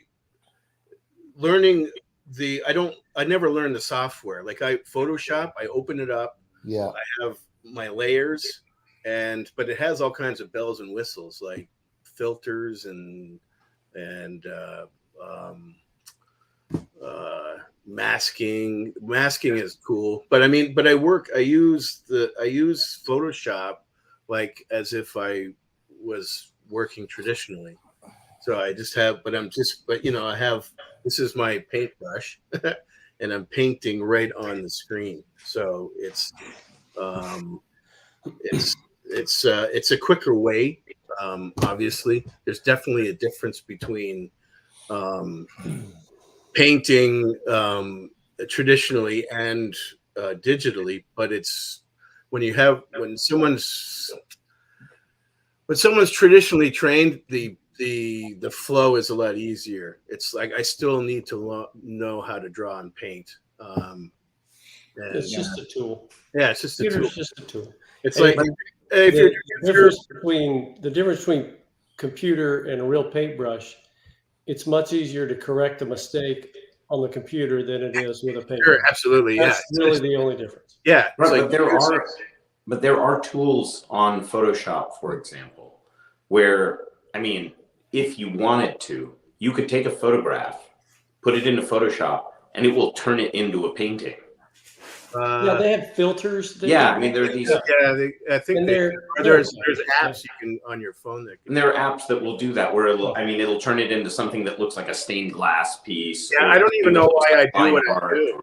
I don't even know why I do what I do because I can just get the app. Well, it's just like so. I have a cousin who's a pilot for Southwest Airlines. Right. And I always I joke with him now, and I always tell him, I'm like, do you even do anything? Like, doesn't the computer fly the plane? And he looks at me, he's like, yeah, there's only 3 buttons in the cockpit: take off, fly, and land. And I just push those buttons during the flight. That's all I do. That's hilarious. No, but you still have to have a firm understanding of what you're doing. And It's I mean, even in painting, when you're traditionally painting, there's like it's the master of the medium. So if you're painting in watercolor, you work backwards than painting in like oils, for instance. Like painting in watercolor, you need to work. You have to know where your light source is first, and then you paint light to dark. Where normally most people paint dark to light. So that's how I kind of work. I That's work. how I paint. Yeah. Hey, but look, let me just say something that's so fucking cool. We've got a guy, an artist that I'll never forget when we were at Disney and we went into that animation deal, and David just took the limelight Fun. as well deserved. But listen, David, dude, you work for Fox, bro. You hear me? You're doing shit for, I mean, family. I mean, it's something that people see all the time, dude. I mean, congrats on your success, David. I mean, and having us little peasants be in your presence, dude. I mean, no, Kneel before Zod. Worthy. yes, I mean, seriously, bro, David, really. I mean, you need to really, truly know that. Well, I mean, it's been. I've been fortunate enough to be doing this for 3 decades now. Fern Gully was my first movie. We just had a 30th anniversary a couple of weeks ago, last week. Came out in 1992. And it's really weird. It's really weird to know that 30 years have gone by just like in a blink of an eye. And I remember it like yesterday. So yeah, it's I've been very, very, very fortunate to have had the career that I've had. So Yeah, man, that's pretty cool stuff, man. Yeah. Very, very cool. There's people that just dream of that, even have that talent, that could never and will never be at that position that you're in, man. So well, I much appreciate it. yeah, Much man, appreciated, for Tommy. sure. For sure. So Joseph, when are you going to have your studio skill center done? I don't know. I'm still waiting for the estimate from the company. I talked to them several weeks ago and told them kind of what my expectations were and the specs, the size, materials, etc. And I'm just waiting to hear back from them on, what it's going to take and what it's going to cost. And she told me, she said, if you're willing to be flexible on materials and things like that, then we can probably, I mean, the cost can vary widely, but the thing is that it's funny because we all don't bat an eye when it comes to, spending several $1,000s on a piece, right? But then when it comes to displaying it, we're all like, oh no, we got to go to IKEA and find the cheapest possible cabinet. But the reality is the display is part of the piece. Right. And it's what makes it the most beautiful. Now, what I found exactly what I wanted, and I was so happy to finally found a company that could do what I wanted them to do. And then I contacted them, and they came back with a quote of $100,000. Yeah. And I was like, yeah, even that's way too much. But they're the same company that just finished all of the displays for the Academy of Motion Picture Museum in LA. So I mean, that's what they do, right? But I told them, I was like, well, that's just not, I mean, it's not a museum I have, right? This is going in my home. But they were able to refer me to someone locally who specializes in this type of work. So I'm just waiting now to find out kind of how we're going to go about doing this. I really needed to be able to display, I mean, we're talking about between 30 and 40 studio ships. Yeah. And I really want them to be, to be visible and each have kind of their due in their own, their own right, with lighting and to look good. So, this beautiful deserves its place in the spotlight, right? Absolutely. So I'm just trying to figure out how we're going to do it. So I'm just waiting. I think that deserves its own building. I'm sorry. I think that deserves its own building. I told him the same thing, Brad. Excuse me, guys, real quick. Stand by. Charge admission. That's how you pay for it. I know Lee asks me every day, what happened? When's this company getting back to you? You gotta move on. You gotta light a fire under your ass. I've been charged with keeping him in line. Yeah. So, but it's also, I mean, I'm very, very much excited, but I've spent years and years and years planning it. So I'm not gonna, rush it in the last kind of inning. Yeah. Right. But We know that's never going to be the case, Joseph. So you're good. well, but I really do want it to be, I want it to be done because I want to show these pieces. Look, I have this piece set up here in this room, right? This is the most unideal place, right? An exercise room. But fortunately, it's isolated and it has a bunch of mirrors, so it's kind of cool. But the reason that I have this out is because it was sent to me in a crate, and Bill packed it up himself, and I wanted to make sure that there was nothing broken and nothing, nothing haywire with the electronics. But once it was out, there was no putting it back in. Yeah. Now, John Evelyn, when he makes pieces like this, he sends them in wooden crates that have custom laser cut foam. So I can actually store them. I can't store this anymore. But at the same time, it's killing me, right? Because all of John's pieces that he's done are just, they deserve to be seen, and they're just so beautiful. And we're talking not just Star Trek ships, right? There's the Orville, there's the Milano from Guardians of the Galaxy. There's, and in addition to the multiple Star Trek ships. So I'm very, very excited. What was that? How long is this cabinet? The cabinet is 18 feet long. And how wide? 4 feet. And 7 feet tall. Will you be able to accommodate everything, or are you going to have to cycle through this stuff? Well, here's the thing. Because all of the ships are different sizes, it's kind of hard to estimate until you actually put them in. But the way I calculated it is, if you consider each ship to have a footprint of 2 feet wide by 3 feet long, which most of them do, with the exception of ones like this that are larger, then the cabinet should be able to hold 48 ships at that size. Hey, Joseph, I don't mean to catch up. I know you're calculating your conversation. Joseph, dude, Gabe, what are you doing, dude? Put it together. I just gotta. I know that's Joseph's like sitting there having a conversation of like. I'm listening. I'm enjoying just listening. Gabe, I'm excited. I'm excited to see this because I've been waiting to see this piece. You got a big purple pole. Yeah. You got a dance my stripper pole came in.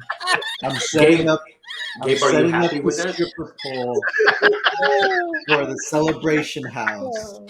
Gabe, are you happy with it? The quality is not like the standard that I expected for $600, but it matches your chair.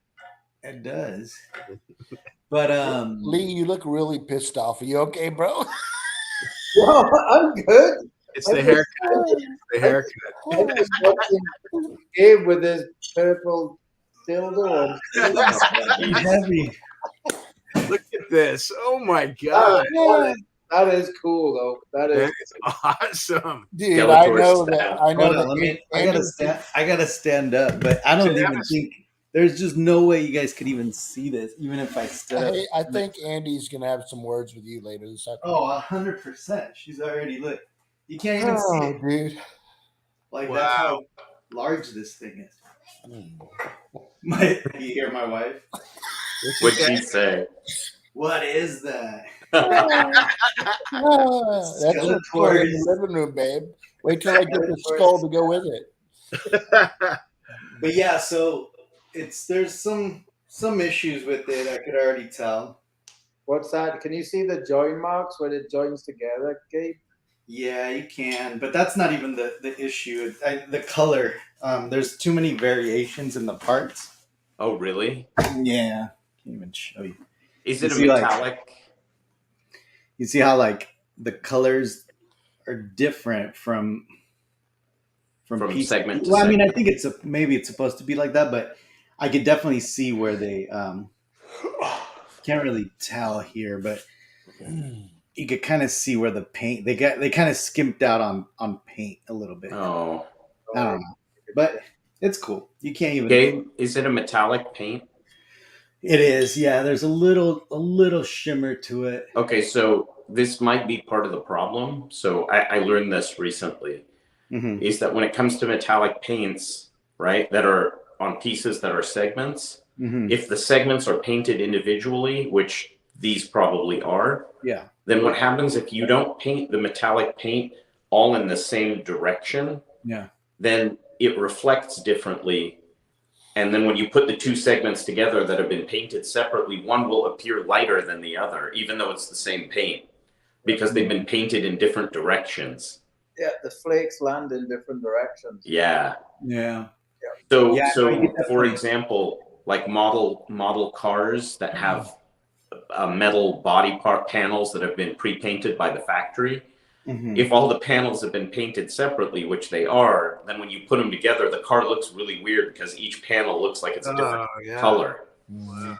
So you have to sand the whole thing down and repaint it all. Yeah, I'm not gonna do that. Yeah. Yeah. But that head looks insane. And it's all metal. I thought it was like ceramic, but no, it's actually metal. It's metal? Oh, Oh geez. yeah, and this thing. I mean, now with all this, let's see if it even has a weight on here. But I mean, it probably weighs about like 25 pounds. Like I mean, this is hefty. Like, You gonna do a video? maybe. No, maybe not. On Star Wars replicas. I know, Skeletor right? staff on Star I mean, Wars. I've done stuff for like the EFX, Captain America shield and things like that. But yeah, maybe I'll do a quick little. I think you ought to, bro. Mm-hmm. I think all your thousands and thousands of followers, they yearn to see a video. You're Millions of TikTok followers. Yeah, you're blowing them off. They yearn to see my purple stripper pole. That's right. Your purple car. No, I won't say it. That's really crazy. You ordered that, dude. Because you're so picky about how big shit is and stuff, and yet you got this 8-foot fucking pole in your room right now, dude. But aren't you also getting He-Man's sword? Yeah, I got that. Oh boy. Armando, that's pretty satanic looking with Easter colors. That's right. Imagine if I show up tomorrow to like Easter, like, cause family's doing thing. I show up tomorrow with this. I'm like, we're here. What do you say? I have the power, or is that someone else? I don't know at all. He-Man says that. But. Oh, gotcha. That's right. Yeah, I don't know at all. Joseph, well, hey guys, this has been great. I'm going to jump off for the night, but Michael, I can't thank you enough for giving me the opportunity to come on and chat. I watch the show every week and I love it. And thank you for everything you guys do. Yeah, it's nice meeting you. Brad, it was nice meeting you. Great work. I just realized I should have put my Instagram handle up there. Oh, well, and what is it? It's just look up Design Jedi Brad. Design Jedi Brad. It's easy to remember. Yeah. You're right, good, guys. Brad. Thanks for everything. Brad, yeah. Thanks. have a good night, Great Brad. meeting everybody. See you next time. See you, Take man. care, Brad. Bye. Night, I've bro. got to bounce too, gentlemen. I've got to get up in 3 hours for work.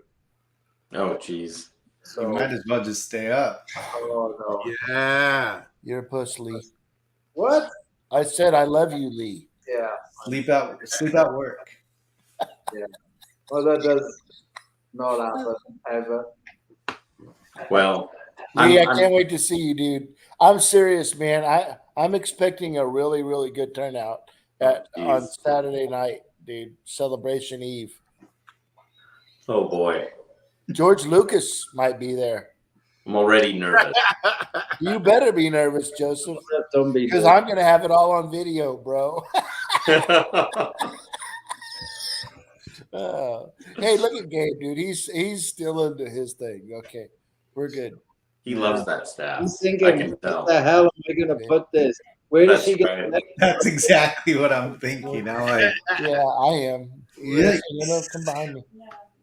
And it's not even like I can't put it anywhere in the house, obviously. And this thing weighs so much that like it'd probably crush one of my kids, like if it fell on them. So Gabe, ask Andy if you can mount it above the bed, on the wall above the bed. she could hear you. Hi, Andy. Oh man. Yeah, but but again, there are some issues with this. Which I You mean, might- with factory entertainment, there's usually I tend to find little issues here. But they're also pretty good if you call them, though, Gabe. Call them and talk and voice your concerns. They might replace it for you. Yeah, but I don't think a replacement's gonna do anything. Like I think they'll all kind of just be the same. I have a feeling because it's not like not a major like defect, right? It's just me being picky. Right. Like for example, like the top part screws in a little bit, like just crooked. So then, like I could just tell that the top of the staff is a little bit crooked. All right, fellas. But Adios. Thanks for Good having me. night. Good night, Mr. Lee. all right, later, Lee. Hey, Michael, good to see you again. I'll get everything finished as soon as I can, just for you. Sounds good. Hey, have a good night, dude. We'll talk soon, Lee. See ya. All right, buddy. Later, Lee. Hey, are you Joseph? Are you still purchasing from Sideshow? Yeah, why? I was just wondering, did you get the Flash Gordon? Did you order the Flash Gordon figures? Not the figures, no. Yeah. You know, I do regret. I have a regret. Back when Chronicle Collectibles was operating, they made a studio model of the Ajax, Really? and it was beautiful. No kidding. And it's big. It's 3 feet long. It's a big piece, and it's really beautiful. All the railings and everything are photo etch, really beautifully done. My Randy Bowen got one, and he has it up in his shop, and it's great. And I regret not getting it. And they were $1,500 at the time. Jeez, that's super cheap. And I regret it. And then of course they went out of business, and so now you can't. The reason I did not collect any of the figures, but I know they did Ming and Flash. Oh, you got them. Yeah, it's kind of funny because Nice. Matt called me the other day all pissed because he orders everything right when it goes to pre-order, and Right. I ordered mine way late. So, but these just came out, and they've got one more. It's going to be Flash in his white, where it says actually Flash there. Right. So check it out. These right here. I'm not going to do a review or anything, but this is like a clear plexi with his name, and it's got a switch underneath where you put 3 AAA batteries under it, and they light up. Junk, dude. Total dog shit crap. Does not work. Oh no. Both of they come on, they flash off. They don't work at all. So that's too bad. But the figures are really cool. But yeah. But it's the little simple LED. It doesn't work. It's kind of crappy. I just finished watching a documentary that Joseph and I endorsed. What's that? That's right. We're in the credits. We're in the credits. There was a documentary. It's like a 5-hour documentary from that they just finished. What's it called? It's called In Search of Tomorrow. In Search of Tomorrow, and it's basically just small little interviews of each of the old films that we all grew up on. Like It's sci-fi movies of the 1980s. Yeah, That's so cool. it's like I don't know what it was like was it like a crowdfunding? Yeah, it was a crowdfunded documentary. Yeah, so you pay like $50 or whatever it was, and you get your name in the credits, but the credits are like fucking 10 minutes long. I know. I can't believe you found our names in there. So it's alphabetical order, so I just went through and scrolled through and had to find the names. But, Did it come out? Is it good? Obviously you saw the credits. It's enjoyable. It was I liked it. It was very nostalgic because it goes from one movie to the next movie to the next movie. Exactly. And has like interviews with like some of the old actors and stuff. And I mean, Michael, you'd love it. I mean, you would love it. Stuff is obscure, like Megaforce and some of these old movies. Yeah. Very cool. Laser Blast or no? That's What's that? Laser blast? No, yeah. Do you remember Laser Blast, though, David? no, I don't remember that. Yeah. I remember like Mega Force and of course the last Starfighter and Flash Gordon and Mhm. what was the one with John Boy in it? From the Waltons. Yeah, I don't know. I think I know. Is it the one with the ET character Henry Thomas? Or No, I don't think he's in it. No. Um, I can't. Battle Beyond the Stars. Oh, Battle Beyond. Battle Beyond the Stars. I don't know if that was in the documentary though. I think it will be. Well, unless it was pre-1980. It may have been in the late 70s, right after Star Wars. I think, yeah, it might have been right on the cusp of Yeah. late 70s. By the way, Jose Perez. my phone is about to die, and I don't have the charger plugged into it, so I'm gonna say goodnight before I unceremoniously just get cut off. Well, it is 10 o'clock. So It Yeah, is. we're at the 3-hour mark right now. Yeah. I didn't think this show was going to go that late, to be honest. But neither did I. hey, Joseph, thanks for Yeah. hopping on, dude, and thanks for showing us that Yeah, dude. beautiful Star Trek model. Yeah, that's awesome. Hey, it's my pleasure. Well, all I can tell you is I cannot wait to get all the rest of these pieces out. You guys are gonna. It'll blow your minds Yeah, when you dude. see some of these other pieces too, along with this. This is definitely it's breathtaking. Yeah, it's very cool. Man. Yeah. Okay, guys. Well, go tell Af I said thank you for your time. I will. Yeah. All right, bro. Hey, have a good night, man. We'll talk soon. Okay, sounds good. Have a good All right. night. All. Hey, good night, bro. We'll see you. Bye-bye. Okay. See you, Jeff. Cool. Yeah. Hey, David, have you heard me even talk about Laser Blast or no? I've heard you mention it several times. Yeah, but yeah, because never seen it. the Star Wars scene. Yeah, Very I've never cool. seen it. I've never seen it. Yeah, it's pretty bad, but it's cool. Yeah, I don't know most- if there's anybody in the viewers that have even seen it. You know, Yeah, I don't recall. ever it's seeing crazy it. because I did see it in the movie I theater. don't even remember hearing about it. And I Yeah, used to, it was crazy. It was right after Star Wars, and it's funny it was 'cause, probably about 2 years. it's funny. Oh, where are they? I would love to have somebody like you, David, sculpt the Laser Blast, one of the Laser Blast aliens. They made an action figure of one of them, actually. Oh, really? Mm-hmm. Yeah, I've got an action figure of it. Actually, it's one of those off-brand toy companies made a character. So I just got these. Remember these? I do.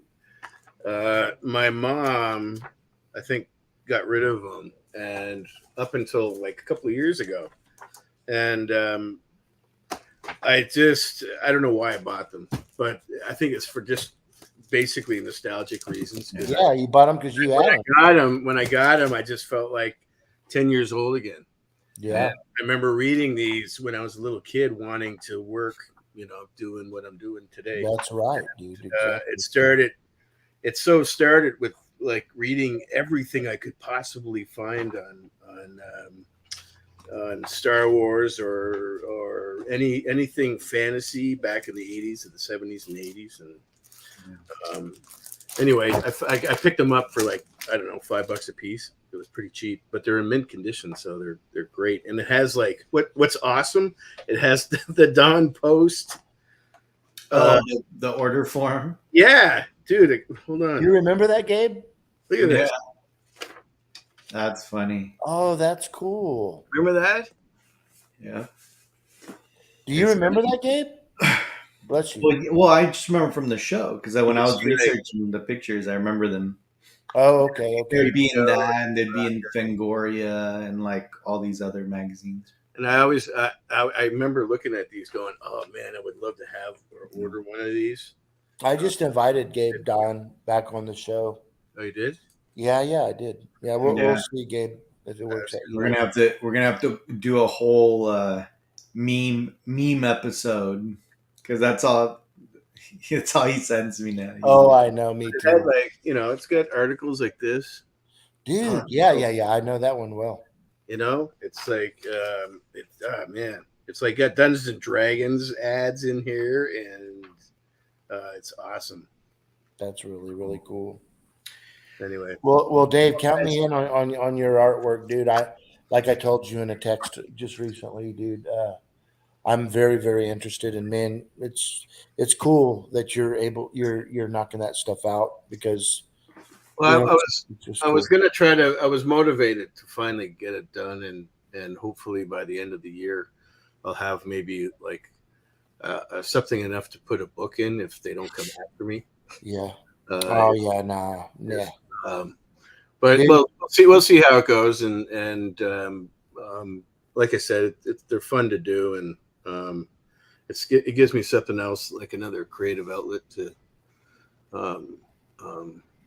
paint and do something different than what I do for Right. every day, and I'm passionate about it, so that's the other thing. Hey, before I know we're going to be wrapping up here shortly, Gabe, did you see the NYC Boba Fett on his throne? I did see it. I did, yeah. Not really good. I'll see that. Yeah. And then it did, obviously, like everything else, it sold out too. Yeah. Did you get it, Gabe, or no? No. Yeah. No, I can't. I can't go down that path. Yeah, the other guy. Enough said. They're pretty big too. Like, Yeah. Yeah. Pretty A lot of large. them are like quarter scale, right? And they're heavy. I Yeah. heard they were really, really heavy. I got the probe droid ordered with them, remember? And that's about it. The one piece that I really liked that they did was the Tusken, obviously the Tusken Raider one with the. Yeah.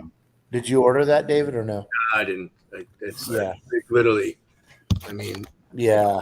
they don't have any room. Yeah. I got very little room left in here. So That's right. Very Cool. Well, guys, I know I was late, but had a rough day. It was a long day. I know. Yeah, Brian, NYC. Yeah. Wow. So, all right. Well, thanks everybody. Thanks for having me on. Yeah, dude. Thanks for jumping on, man. Yeah, Great thanks for stuff. showing your art, dude. Yeah. Appreciate Anybody everybody. contact David and Anybody that's in the group or whatever, just find me in the group, or you can find the path or whatever. yeah. Keep doing what you do, David. It's beautiful work, man. Thank you. You can definitely see the passion's there, bro. Yeah. Okay. All right, David. Well, thank you so much. Everybody. Well, Gabe, bro, good Sign seeing you, out. man. Same, brother. Adios. We'll be Later, man. I'm gonna go play with this. Go play with my stripper pole. Are you serious? You've been playing with it for an hour and a half already. I've been trying to get it right. Like it just, I'm telling you, there's some issues here, and I don't know if I'm. I was gonna say, dude, you've unboxed like really high end shit that you haven't spent much time on. Yeah, man. I don't know if I'm happy with the paint on it, but It looks cool though. I mean, but of course it's us visualizing it through the video, but it Right. looks good. Looks pretty cool. yeah, it's all metal. But all right, guys. Well, All right, guys. we will see you guys next week. Till next time. Good seeing you, David. I look forward to seeing you in California. Guys. Yeah, for sure. We'll see you All soon. right, man. All right. Sorry, wrong. You're all clear, kid. Now let's blow this thing and go